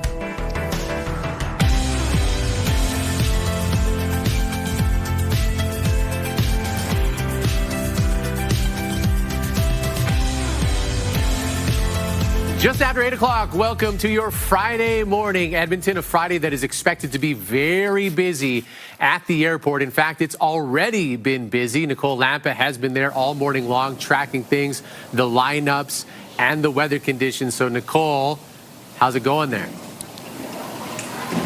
Oh, Ken, it is extremely busy here. When we first arrived here at 6 this morning, there were huge lines of travelers going through security. There is a slight lull right now, and we should note that there have been a small handful of cancellations of flights, both inbound and outbound, and there are also delays. Not sure if it is weather-related, but people should take note of that. The airport, however, is doing what it can to keep things festive, like Santa's workshop right behind me, a special complimentary gift wrapping station. And also take into consideration what you might be bringing through. Do not have any of those wrapped gifts coming through, because we know that security may need to take an extra little look at those. So make sure that those are unwrapped, and we do have a complimentary gift wrapping station here post security for you for that purpose. The weather has impacted the festive mood for some travelers already this week. Wednesday's snowstorm forced the cancellation of more than a dozen flights. The airport is asking travelers to arrive early, check their airline status, and plan ahead for parking. Now, on top of this gift wrapping station, the airport also has some elves outside of the airport helping people with their baggage. It also has a choir roving around here at the airport. And I got some intel from the elves right behind me. They say that Santa is parking his sleigh right now and will be here at 8:30. Kent. All right, Nicole, thank you. And we're also monitoring developing news in St. Albert, where emergency officials are responding to a house fire. This is on Gordon Crescent. This is as close as we can get to Gordon Crescent right now. Large police presence there. Our cameras being kept about a block away. Police not confirming anything other than that everyone is safe. As we learn more about the efforts here and what's going on the street, we'll bring it to you on Your Morning and on our website. Well, new data shows that more flu cases were recorded in Alberta last week than any other in the past 15 years. There were more than 2,300 new flu cases last week. That's more than 500 more cases higher than the previous record. That was 2 years ago, according to provincial data that dates back to the 2009-2010 flu season. The data also shows that 34 people have died from the flu this season. Doctors asking Albertans to get vaccinated, stay home if sick, and consider wearing a mask. Now, the province is scheduled to give an update on respiratory virus season care and system capacity this morning. Primary and Preventative Health Minister Adriana LaGrange, Hospital and Surgical Health Minister Matt Jones, and Minister of Assisted Living Jason Nixon will all be speaking and be joined by the newly minted Chief Medical Health Officer, Dr. Vivian Sutorp. A judge has lifted an injunction as well, following allowing the province to enforce its law preventing youth from accessing gender-affirming care. The law prohibits doctors from prescribing puberty blockers and hormone therapy to those under 16. Egal and Skipping Stone launching a challenge earlier this year, and a judge granting an injunction preventing the law from being enforced for a time. Daniel Smith's government then invoked the notwithstanding clause to shield the law from court challenges, leading to the injunction being lifted. The government says the law is necessary to protect youth from making potentially life-altering medical decisions that they may later regret. The group filing the challenge says they plan to file another injunction based on criminal law. Well, City Councillor Michael Jans is leading a conversation at City Hall to potentially introduce paid parking at attractions like the zoo and city rec centres. There's no such thing as free parking. That parking is incredibly expensive. There's a carrying cost of those parking lots for the sweeping, the snow removal, the maintenance, the upkeep, and then there's the opportunity cost of that land. Jan says right now taxpayers are footing the bill as council looks for creative ways to stabilize city finances. He suggests drivers who use the lots should pay for upkeep. City staff are currently working on a report that will outline how paid parking would work at city facilities. Jan's acknowledging it's likely an unpopular idea, but it could help free up spaces faster at busy rec centers like Terwillegar. I don't think that that's a solution for anything. It would just make people mad. If it's not noticeably better road conditions or parking, then it would kind of suck to have to pay for parking that was free. I feel like it's just a money grab. Paid parking could also apply at TELUS World of Science. Now, that facility is independently operated, but the city owns the parking lot. A spokesperson does confirm it's talking about paid parking with the city. Michael Jan suggests parking fees should be flexible. People from out of town could pay more and low-income Edmontonians pay less. The city report is due in May. On the very first holiday train in Edmonton will be on the rails this weekend. A team of ETS employees has been decorating it, taking some inspiration from the CPKC holiday train that rolls across the province every year. This train is a partnership between ETS and the United Way. The United Way is in need of warm winter clothing and will be accepting donations like gloves and toques and jackets and boots. Cash and card donations will also be accepted, but you can't ride the train. We aren't allowing passenger boardings on this vehicle. It's not equipped for riding passengers of the public, but we will have a light rail vehicle accompanying this one, accepting donations to the United Way. The train begins at Clearview Transit Centre tomorrow evening at 5:15. The train will make stops at Stadium, Central, Kenora, and Southgate stations. So that'll be lovely for the people in those areas, and certainly as they collect donations for the United Way. That goes a long way, certainly at this time of the year. Yeah, when it's this cold and we're probably more prepared for the conditions and feeling the cold, just need to imagine there's a lot that aren't as prepared and don't have the means. And so, yeah, if you can help out, that is fantastic. It is cold this morning. Let's take a look at our temperature. We've dropped a degree. We are now at -20, but it feels like -31. So feeling even colder. Exposed skin susceptible to things like frostbite. So you want to make sure that you are dressed for the conditions. Still a little bit of blowing snow in the region. It's the case at the airport, -21. The wind chill at the airport, -32. And it'll feel around -30 as we go throughout the day today. We might see our temperature hover around -19, -20 the rest of the morning, but then we're going to be -20 this afternoon. So we're not expecting a warm up for today, a little bit more of a drop and just kind of a heavy or a steady hold around -20. Windiest this morning. Wind will ease a little bit into the afternoon, but still gusting. So again, feeling a lot colder. Tomorrow, -29 to start, -21 for a high. Wind light tomorrow, which is good. Slight chance of evening flurries. And then Sunday, -23, a better chance of some evening and overnight flurries as we head into next week. Your 5 and 10-day forecast still to come your way. A new country music experience is coming to Edmonton. Boots and Hearts West is at the Fan Park Ice District August 28th and 29th, 2026. And we are giving you the chance to win a pair of 2-day VIP passes. Enter at ctvedmonton.ca. Ken. Thank you, Corey. Taking a look at your drive, White Mud and 149th Street. Looks like things are going okay there, though you can see the tracks have been laid in that fresh snow from overnight that's been blowing around as well. Conditions on the Henday, not as good. Visibility issues out there on the open roads of the Henday. We also have a bunch of crashes. 142nd Street southbound just before 137th Avenue.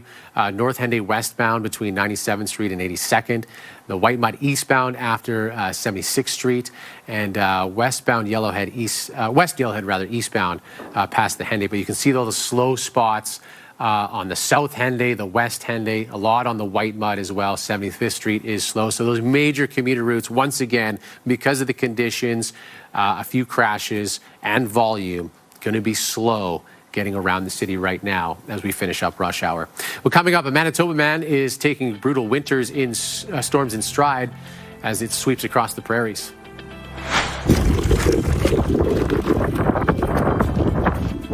More on the conditions that makes this skate down a highway possible coming up. Here's a look at your Edmonton gas prices coming down a little bit from yesterday. The average gas cost $1.13.6. Highest gas price hasn't changed. It's $1.22. If you're looking for some cheap gas and you have a Costco card, there's the location on 149th Street and Yellowhead. They are selling at 102.9. Gas prices brought to you by Action Furnace. Fixed right or it's free. European Union leaders have struck a deal to give Ukraine a €90 billion loan. The Commission had proposed 2 solutions, both legally sound, both technically feasible. On one hand, we proposed EU borrowing on the market, and on the other hand, we had developed the reparations loan. The loan approved after the EU unable to agree on using frozen Russian assets to support Ukraine. Belgium is where most of the Russian assets are being held. And that country refused to unlock the cash without assurances they'd be protected in case the Kremlin decided to sue. Ukrainian President Volodymyr Zelensky says the support, quote, truly strengthens our resilience. Meantime, in an end-of-the-year address, Russian President Vladimir Putin accused Ukraine of refusing to end this conflict. And more developments are expected today related to the Epstein files following the release of new photos from the estate. On Thursday, House Democrats released the photos from the estate of the late sex offender with no context or details. The wealthy financier had close connections with some of the wealthiest and most powerful people in the world, including President Trump. Trump had tried to keep the files sealed. In November, he bowed to pressure from his fellow Republicans and ordered the Justice Department to release the files within 30 days. The suspect in the Brown University shooting has been found dead after a tip from the public helped police crack the case. Law enforcement collectively believe that we have the person, that we identified the person, and that person is dead, and that he was the person responsible not only for the Brown shootings, but for the Brookline shooting. Police say Claudio Neves Valente was a former Brown student and Portuguese national. He was found dead Thursday from a self-inflicted gunshot wound inside a storage unit. Investigators believe Valente is responsible for both the shooting and the killing of a Massachusetts Institute of Technology professor. Police say a man who had several encounters with Valente provided a crucial tip after posting his suspicions on Reddit. Others then urged him to go to the FBI. Now, if you have yet to mail out your holiday cards, you might be too late. According to Canada Post, letters sent through the regular mail to local destinations have to be put in the mail today to arrive in time for Christmas. If they're headed to regional or national locations, it's too late. As for packages, it's also the last day to send them locally, but you can still pay for priority shipping to get them there in time up to the 23rd. Well, people across the prairies are plowing out of the snow that was left from storms this week, and this person taking it all in stride.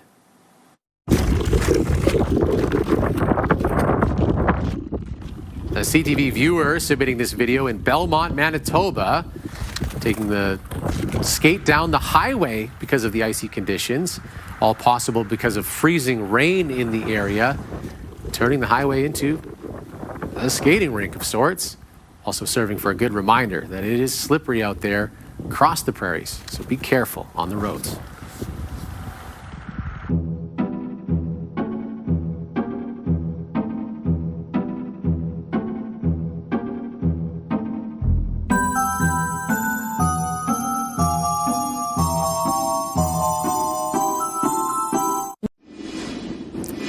Here's a view from the Action Furnace River Valley Skycam. Action Furnace fixed right, Earth's free, -20. The camera's shaking around. It is windy out there. We've got some blowing snow, some drifting snow. The good thing is that'll end this morning, and then we'll get to some breaking in the cloud later this afternoon. It is going to be cold, though, as we go throughout the day. -20 right now for us here in Edmonton, Cold Lake and Jasper. Grand Prairie -24. Factor in the winds, it feels a lot colder. Our wind chill value -31. That's the same for Cold Lake. Fort McMurray -37. Fort Chipewyan -43. And Fort Chipewyan is under a cold warning. Wind chill values -40 and below. Peace River, areas north of Grand Prairie, snowfall warning in place there. And we are under a blowing snow advisory. So not expecting a lot of snow, but with the wind blowing it around, reducing visibility and causing some poor conditions on roads and sidewalks. Right now, Fort McMurray towards Cold Lake, that's where some of the heavier snow is. It is continuing to push to the east. We've got a little bit of a band moving through the Edmonton area right now. Red Deer also seeing some snow. So after that, we should start to see things move out. Fairly cloudy through lunch, but then we'll see some breaks in the cloud with some sun coming through. -24 today, but feeling like -30. Kent. All right, thank you, Corey. Well, it's a big day as we celebrate your generosity, once again creating a mountain of toys to be delivered today. Kim is at Trail Appliances this morning for the final count, and a lot of things going on there, Kim.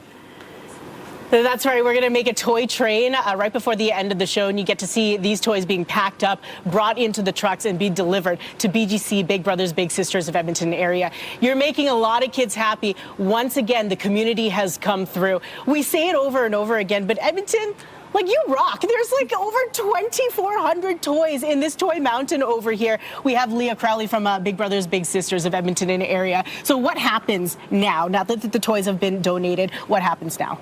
So we've got all these awesome volunteers here today. We're going to start boxing these up, and we're going to take them away from this site, get them out of trail, and get them into our clubs and into our kids' hands. This is going to be awesome. So give me the scenario. Christmas morning, a kid wakes up, and especially with their family who maybe doesn't come from a place where they can afford toys, versus they get to have something to open underneath the tree. Like, how important is that at this time of year? I mean, I think we all probably have those memories of waking up to that super exciting toy under the tree. And for us and our agency, it really is about building that community and experiencing the spirit of giving around the holiday season, because we have such diversity in our clubs and we're celebrating all kinds of holidays this time of year, so that's what we really like to focus on. Okay, so we got our trail appliances elves, that's what I'm going to call them. We got Sean over here, we have Kim, they're packing up toys. I'm just going to go right here and see if I can reach the microphone over to you. So you're packing some toys right now, Sean. What have people been donating? What are you seeing in this giant pile? All kinds of things, and the cost of some of these has to be incredible, because there's a remote control robot, there's lots of Lego. People are donating robots? Yeah, here's a robot here, and lots of Lego, and I mean, I think we all know that Lego's not cheap. Yeah. So this is incredible, and we'll just continue to pack these away. We got a long morning ahead of us, and I also wanted to talk about volunteer work at Big Brothers Big Sisters. We're still looking for people, Big Brothers and Big Sisters, right? Always. We are always looking for people to join our roster of Big Brothers and Big Sisters in the community. Yep, for sure. Okay, we're going to get to work here, guys. Right before the end of the show, you're going to see this large toy train. It's so much fun. But I did want to remind you that even though we call it the deadline is today, not really. You can still donate toys by the end of the year if you feel like you want to continue that Christmas spirit. We're back here at Trail Appliances after 8:40. Hello there, Kara Wagland inside the Sports Center newsroom with your must-see moment from Thursday. And for it, we head to Buffalo, where the Sabres were hosting the Flyers. Rasmus Dahlin cutting towards the net, drops it between the legs of Tage Thompson, who waits and then scores. Dahlin with a beautiful pass to find the wide-open man. Thompson going to do the rest. He's now scored in 5 straight games, and Buffalo winning their 4th in a row. Big night in Buffalo. It is your must-see moment from Thursday. And coming up tonight on TSN, we got some college football playoffs for you. First round, Bama taking on Oklahoma. Kickoff for that one is set at 8 p.m. Eastern. That's all for now from SportsCenter. Have a great day.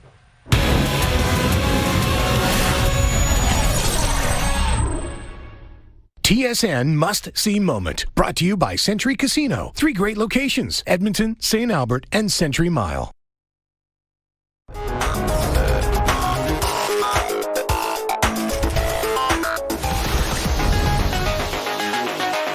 We're talking fashion this morning, and a trend that I didn't know existed till right now.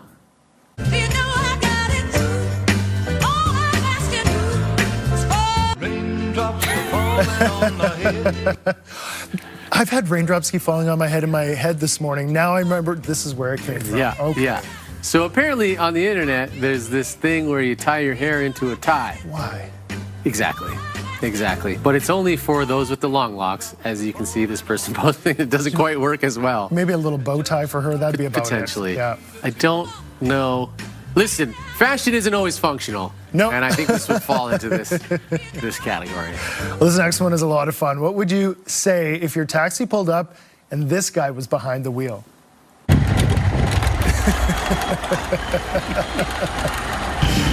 Jefferson Castro is dressed up as a Grinch on wheels. He's not prowling the streets of Peru's capital to steal gifts. The fact that it's in Peru and it's probably so hot out. He's using his 3-wheel taxi decked out in twinkling lights to spread holiday spirit. Wow. Oh, that is great. That is great. And just another salute and shout out to the people we've been highlighting them all month that go above and beyond with the spirit or the gifts or the sharing at this time of the year. Oh man, it makes everybody's day, and that's just another example. Yeah. And how about this guy who's been making people's day for a long time? Dick Van Dyke is 100 years old. Wow. The funniest thing is, it's not enough. 100 years is not enough. You want to live more, which I plan to. Now that's a guy with some zest for life. Yes. Now, very cool that he's now 100 years old. But people online have been pointing out that he is now officially too old for Lego. Oh. Because Lego has this age limit on their boxes, 4 to 99 years old. So now there's a playful petition online saying, hey, let Dick Van Dyke play with Lego. Which is, that's fun. That is fun. Wow, 100 years old. Some people just squeeze all the juice out of life, totally. you know? And he's squeezing more, it sounds like. That is great. Good. Hey, hopefully you're having a great day. It's a little cold, it's a little windy out there, but happy to have you with us. It's time for us to take a break. We'll be right back.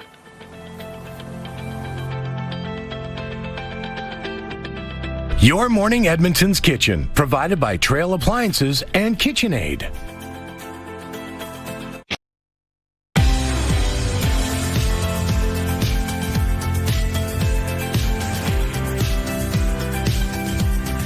Good morning. It is 8:30 here on a Friday. Hope you're off to a great start to your day. Kim's coming up with a little bit more on Toy Mountain, and we're going to find out in just a few minutes, Corey, the winner of our holiday song bracket. Ooh, ooh, ooh, can't wait for that.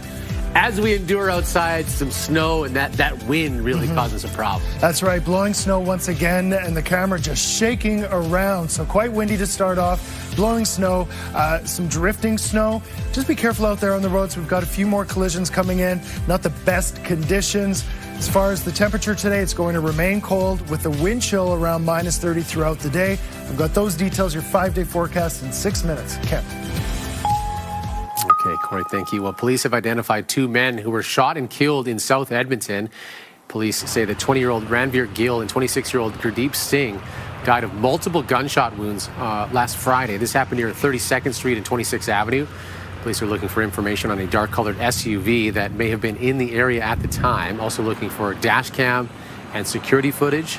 Police believe the shooting was targeted. RCMP have also charged 14 people considered priority offenders who are known or suspected to be involved in crime at oil, electricity, and critical infrastructure sites. The arrests all happened between November 24th and December 5th. Now, 2 of those arrests were made in Parkland County, and police say they caught the offenders leaving one of their homes in stolen vehicles. RCMP tried to intercept them on Highway 16, and video from RCMP Air Services shows one of the cars driving into oncoming traffic.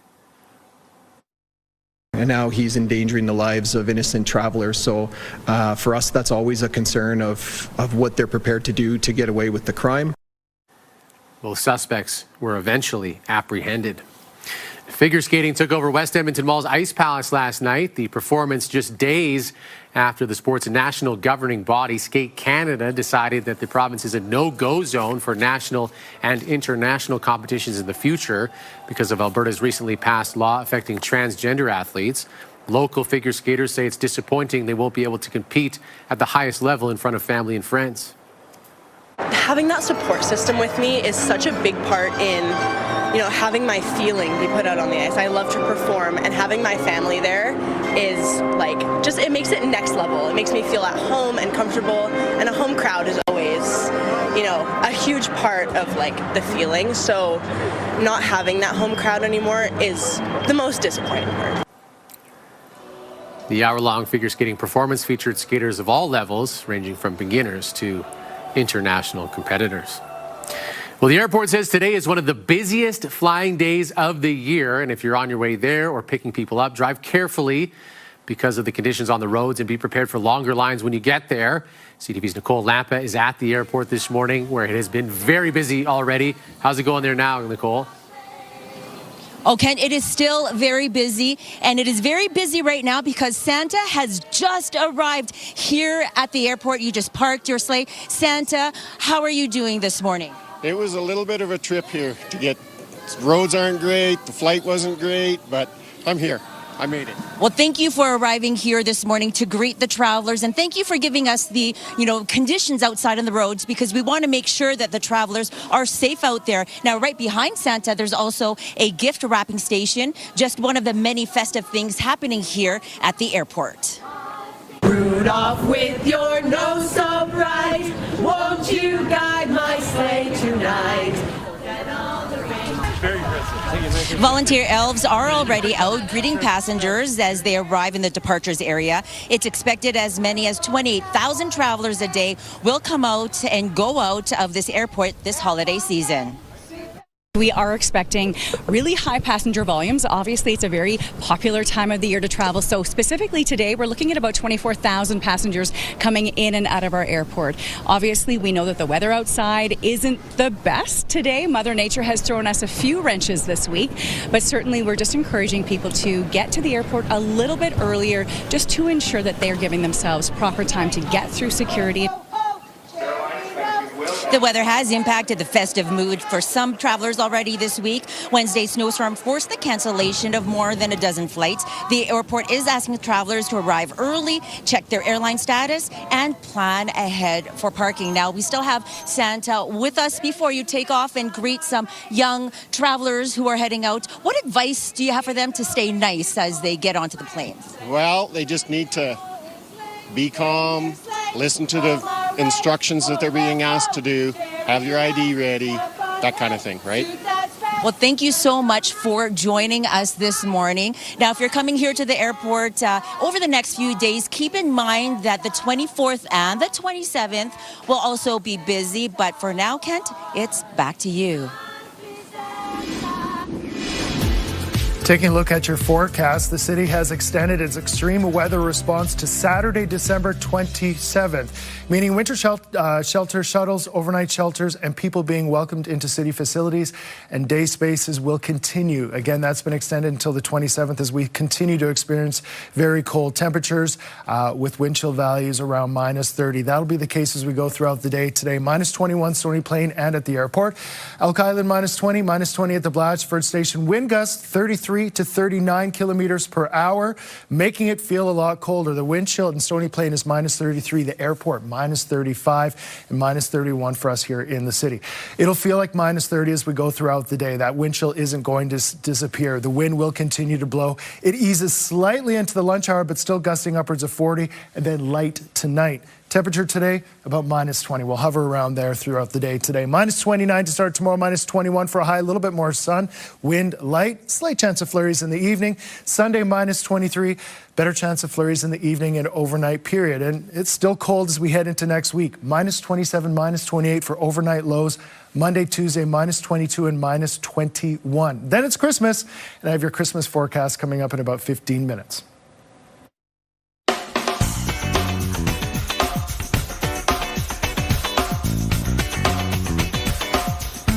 Happy 14th birthday, Jessica. Love Grandma Simone and Papa Pete. And a happy sweet 16th birthday to Chadia. Love from your mom, dad, siblings, and your friends. Gia is turning 16. Happy birthday. Here's to new adventures and big dreams. Love Dad, Mom, Gabe, Corona, and Cookie. And we have another sweet 16. Happy birthday to Misha. Much love and hugs from Baba and Guido. Submit your milestone at ctvedmonton.ca under Your Morning. You could win a $100 gift card to Coolman's Greenhouse, which we draw for every week. As we look at traffic, we're frozen up here, White Mud Drive and 149th Street. It's been a bit of a tough commute once again with the conditions out there this morning. Let's take a look at the big map. Visibility has certainly been an issue, that blowing snow and that cold. 91st Street northbound. After the Henday, there is a crash. Similar situation, 142nd Street southbound just before 137th. North Henday westbound between 97th and 82nd Street, and White Mud eastbound after 76th Street. It is a tough commute once again as we wrap up rush hour here this morning. Throughout the rest of the day, drive to those conditions and be aware. Beyond the snow and the wind, there's also a lot of ice underneath, so you're going to have to prepare with the stopping distances and follow. Give yourself a little extra space. All right, Corey, here we go. Are you ready? This is good. I'm excited. We have arrived at the end of our holiday song bracket. Now, the showdown of the songs, we were going to do this at the end of the show, but it was such a landslide, we're doing it now. So to set the table for everybody, we have Silent Night up against Rockin' Around the Christmas Tree, two juggernauts coming from two sides of the bracket. Took us weeks to get here, but Corey, you have the winner. I do have the winner. Do we have a drum roll? It is Silent Night. silencing all that came against it. In some ways, it was a foregone conclusion. This song has lived on for 2 centuries. It's one of the most recorded songs in history with more than 137,000 known versions. A well-deserving winner, I think.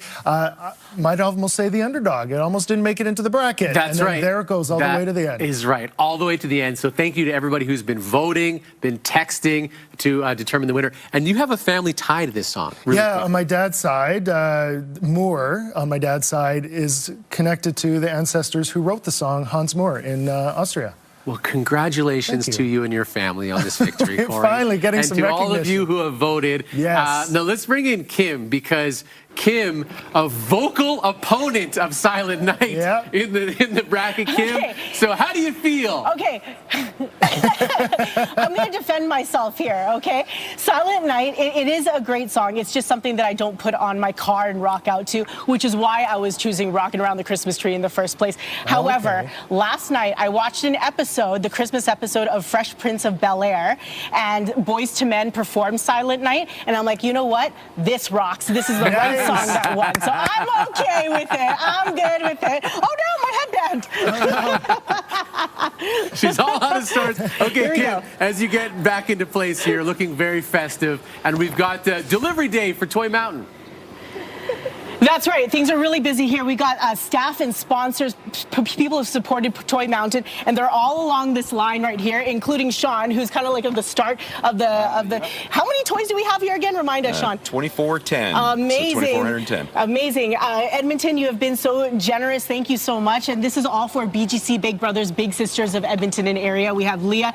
Leah, what does this mean for kids across the province? This is, I mean, so exciting. There's so much fun stuff in here. Like, I'm seeing stuff that I want to go get for my own kids. Yeah, so no kidding. Well done, Edmonton. Excellent. Let's make our way down the line, keep passing the toys here. Good job, everybody. Look, we got our elves from Trail Appliances. We have some people from 100.3 The Bear here. We got Zach. We got the team. Good job, everybody. Let's bring off these toys. We're going to speak to some people in the lineup here. They have braved Edmonton traffic because, as you saw from the traffic reports, it's bad. It's rough on the roads. We have Heather from Independent Jewelers. Since the last time we talked, Heather, how's the campaign been going? Absolutely amazing. Thank you to everybody who brought in gifts. We have over 200 gifts that we brought in. Oh so my gosh. Everybody, thank you so much. The community once again stepping up. We have some more people. Yeah, Shania, a new face that we're seeing from Independent Jewelers. Thank you to everybody, the staff at Trail Appliances, who made this long lineup to come out of the door. We're going to be transferring over 2,400 toys into trucks from AMJ Campbell. Huge shout out to AMJ Campbell, because if you donated to any Sentinel storage location, they volunteered their time to pick up those boxes that made their way to the Toy Mountain over here. We have Jason from AMJ Campbell. Jason, Merry Christmas. Thank you so much. How many toys can fit in each truck? We got 2 trucks here today. Just over 1,000. Okay, so we're going to split half and half. Yeah. The roads are pretty bad out there? The roads are terrible. So you're going to take care of our toys for us? We're going to drive very safe, make sure all the toys get to the kids safe this year. Awesome. Thank you so much, Thank you. Jason. Let's keep on seeing all these toys. These are the final boxes, and they're all going to be packed up. Guys, thank you so much. Thank you to everybody in the community here across the province. You've donated all these toys. These boxes, these are just 2 of them, but we're going to have around like 60 to 70 boxes full of these things. They're going to go to the trucks at AMJ Campbell. Thank you so much to Trail Appliances, Sentinel Storage, AMJ Campbell, Independent Jewelers, everybody who has participated in Toy Mountain this year. 2025, baby. This has been an amazing year. Thank you, Edmonton. Merry Christmas. They're going out. Well done, everybody. Now, still ahead, plenty of holiday cheer, but it can also amplify feelings of loneliness during the holidays. How to not get caught up in what Christmas should feel like. We've got some advice after the break. Wake up with Your Morning Edmonton. Brought to you by CIR Realty. Making real estate easy in Edmonton, Red Deer, and Central Alberta. Sometimes the holidays can magnify what we think we should have, like family, a partner, or a full table. But when reality doesn't match that expectation, loneliness can feel heavier. Dr. Samra Zafar is here with helpful advice to manage these feelings. Good morning to you. Good morning. Thank you so much for having me back, and thank you for covering this topic. It's not something that comes to mind right away, but it's very important. It is, and I think we forget about it. Sometimes people are on their own during the holidays, and sometimes emotional warning signs can come up. What are some of those that someone is struggling with holiday loneliness? Yes, and thank you for saying that, because it is a reality for a lot of people, including, for myself and my two daughters, because we don't have a lot of extended family. So you see reunions happening and you see everybody getting together, and it can feel like, oh, but it's just the three of us and there's nothing different. So some of those signs can look like, when you're withdrawing from invitations. So even when you do get those invitations from friends, you're saying no, or you're feeling numb instead of festive. So numbness, or not, like sometimes people think that feeling so-called negative emotions is actually worse, but actually feeling numb is a more important sign that you're withdrawing from your feelings. So you're not feeling joy, but you're also not feeling sad. You're not feeling anything really, or you're being more irritable, or your sleep is disrupted, or you feel invisible and unimportant or unworthy, sometimes even shame about loneliness, which can stop people from asking for support. So these are some of the signs to watch out for. And some of those are horrible emotions and feelings to have to deal with. Do you have any practical ways to feel less alone right now? Yeah, so if you notice that, if you notice the emotional withdrawal, it's a sign to lean into support even more, not isolate further. So first thing is to create some structure. So even if it's just one tiny activity a day, so go for a 10-minute walk, feel the sunlight on your face, seeking micro connections. So it doesn't have to be these big parties or big get-togethers, but it can simply be a coffee chat. Some people are more comfortable with one-on-one chat than they are in big groups. Or, you could go volunteer somewhere. There's all these little volunteer activities planned around the holidays. Giving back is a beautiful way to feel better. Even like if you're going to a gym class, and then little shifts in perspective. So how are you talking to yourself? Are you being kind to yourself? So talk to yourself like you would talk to a best friend. Practicing little moments of gratitude, just, remembering 3 things that you're grateful for, and be specific, not just, oh, I'm grateful to be alive, but I'm grateful that I got to talk to somebody today. I'm grateful that I felt the sunlight on my face. And then lean into those micro connections and shift, like from I have to I get to. Not I have to get up today. Oh my God, it's so onerous, but I get to get up today. Those little perspectives can really make or break your day. So those are some of the things we should do. What should we avoid doing when we feel lonely? So first of all, avoid numbing your emotions. So emotional suppression only leads to emotional amplification. So it's like when you ignore what you feel, those feelings become bigger. So avoid suppressing those emotions or ignoring them. Sometimes we mask these things, like by overeating or overspending or emotional shutdown, or we feel the need to isolate even further, or we think that, loneliness, if we're silent, then, we can kind of mask the shame, but it only results in more loneliness. So you gotta feel it to heal it. Allow yourself to feel those things. Yes. And then ask for support. Ask for support, be kind to yourself, and thank you so much for joining us and having this conversation. Thank you so much for having me, and happy holidays. Happy holidays. If you'd like to connect with Dr. Zafar, check out samarazafar.com. Still ahead, this singing baby is proof you are never too young to get into the holiday spirit. We bring her little play mat and she'll just be babbling and cooing. Yeah, she loves choir.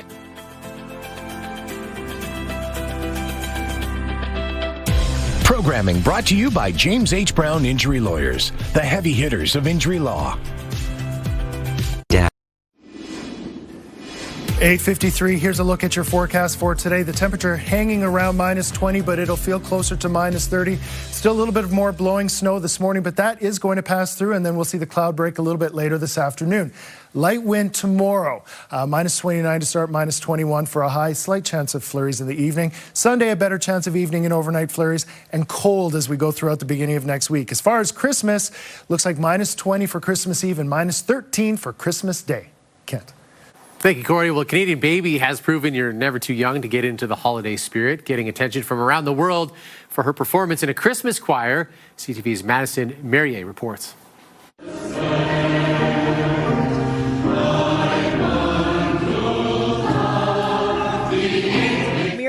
side, LaFontaine posted a video for friends and family. And over 6 million views later, she's getting calls from around the world. Sweden, Italy, there's liaisons from the USA that are working with People Magazine and USA Today.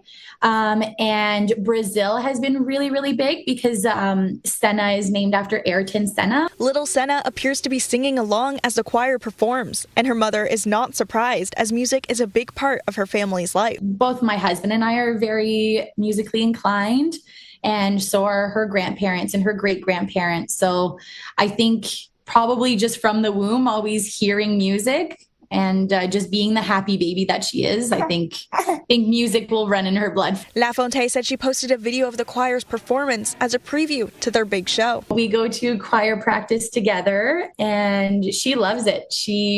We bring her little play mat, and she'll just be babbling and cooing. And she loves choir. She only noticed Senna cooing after the song was finished, and when LaFontaine watched the video, she thought it was a great reflection of her happy baby. The video that you're seeing is just literally how she is on a day-to-day basis. We're blessed with a very happy baby. LaFontaine hopes the video brings people some Christmas cheer and inspires new parents to continue going out and doing the things they love. I hope that this inspires also some parents that are on maternity leave or that are home with their child to just go out there and do things, and that the community does support bringing your child and not to be afraid and stay home. Madison Marier, CTV News, Sudbury.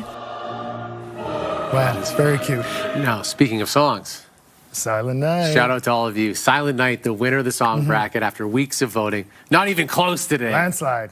Runaway winner. Yeah, we're not here next week, but we are back just before the new year. Yeah, so Merry Christmas to all of you out there. Thank you for welcoming us in your home. Enjoy your time with your friends and your family.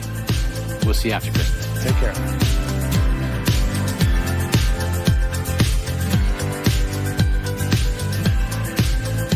Your Morning Edmonton's Kitchen, provided by Trail Appliances and KitchenAid.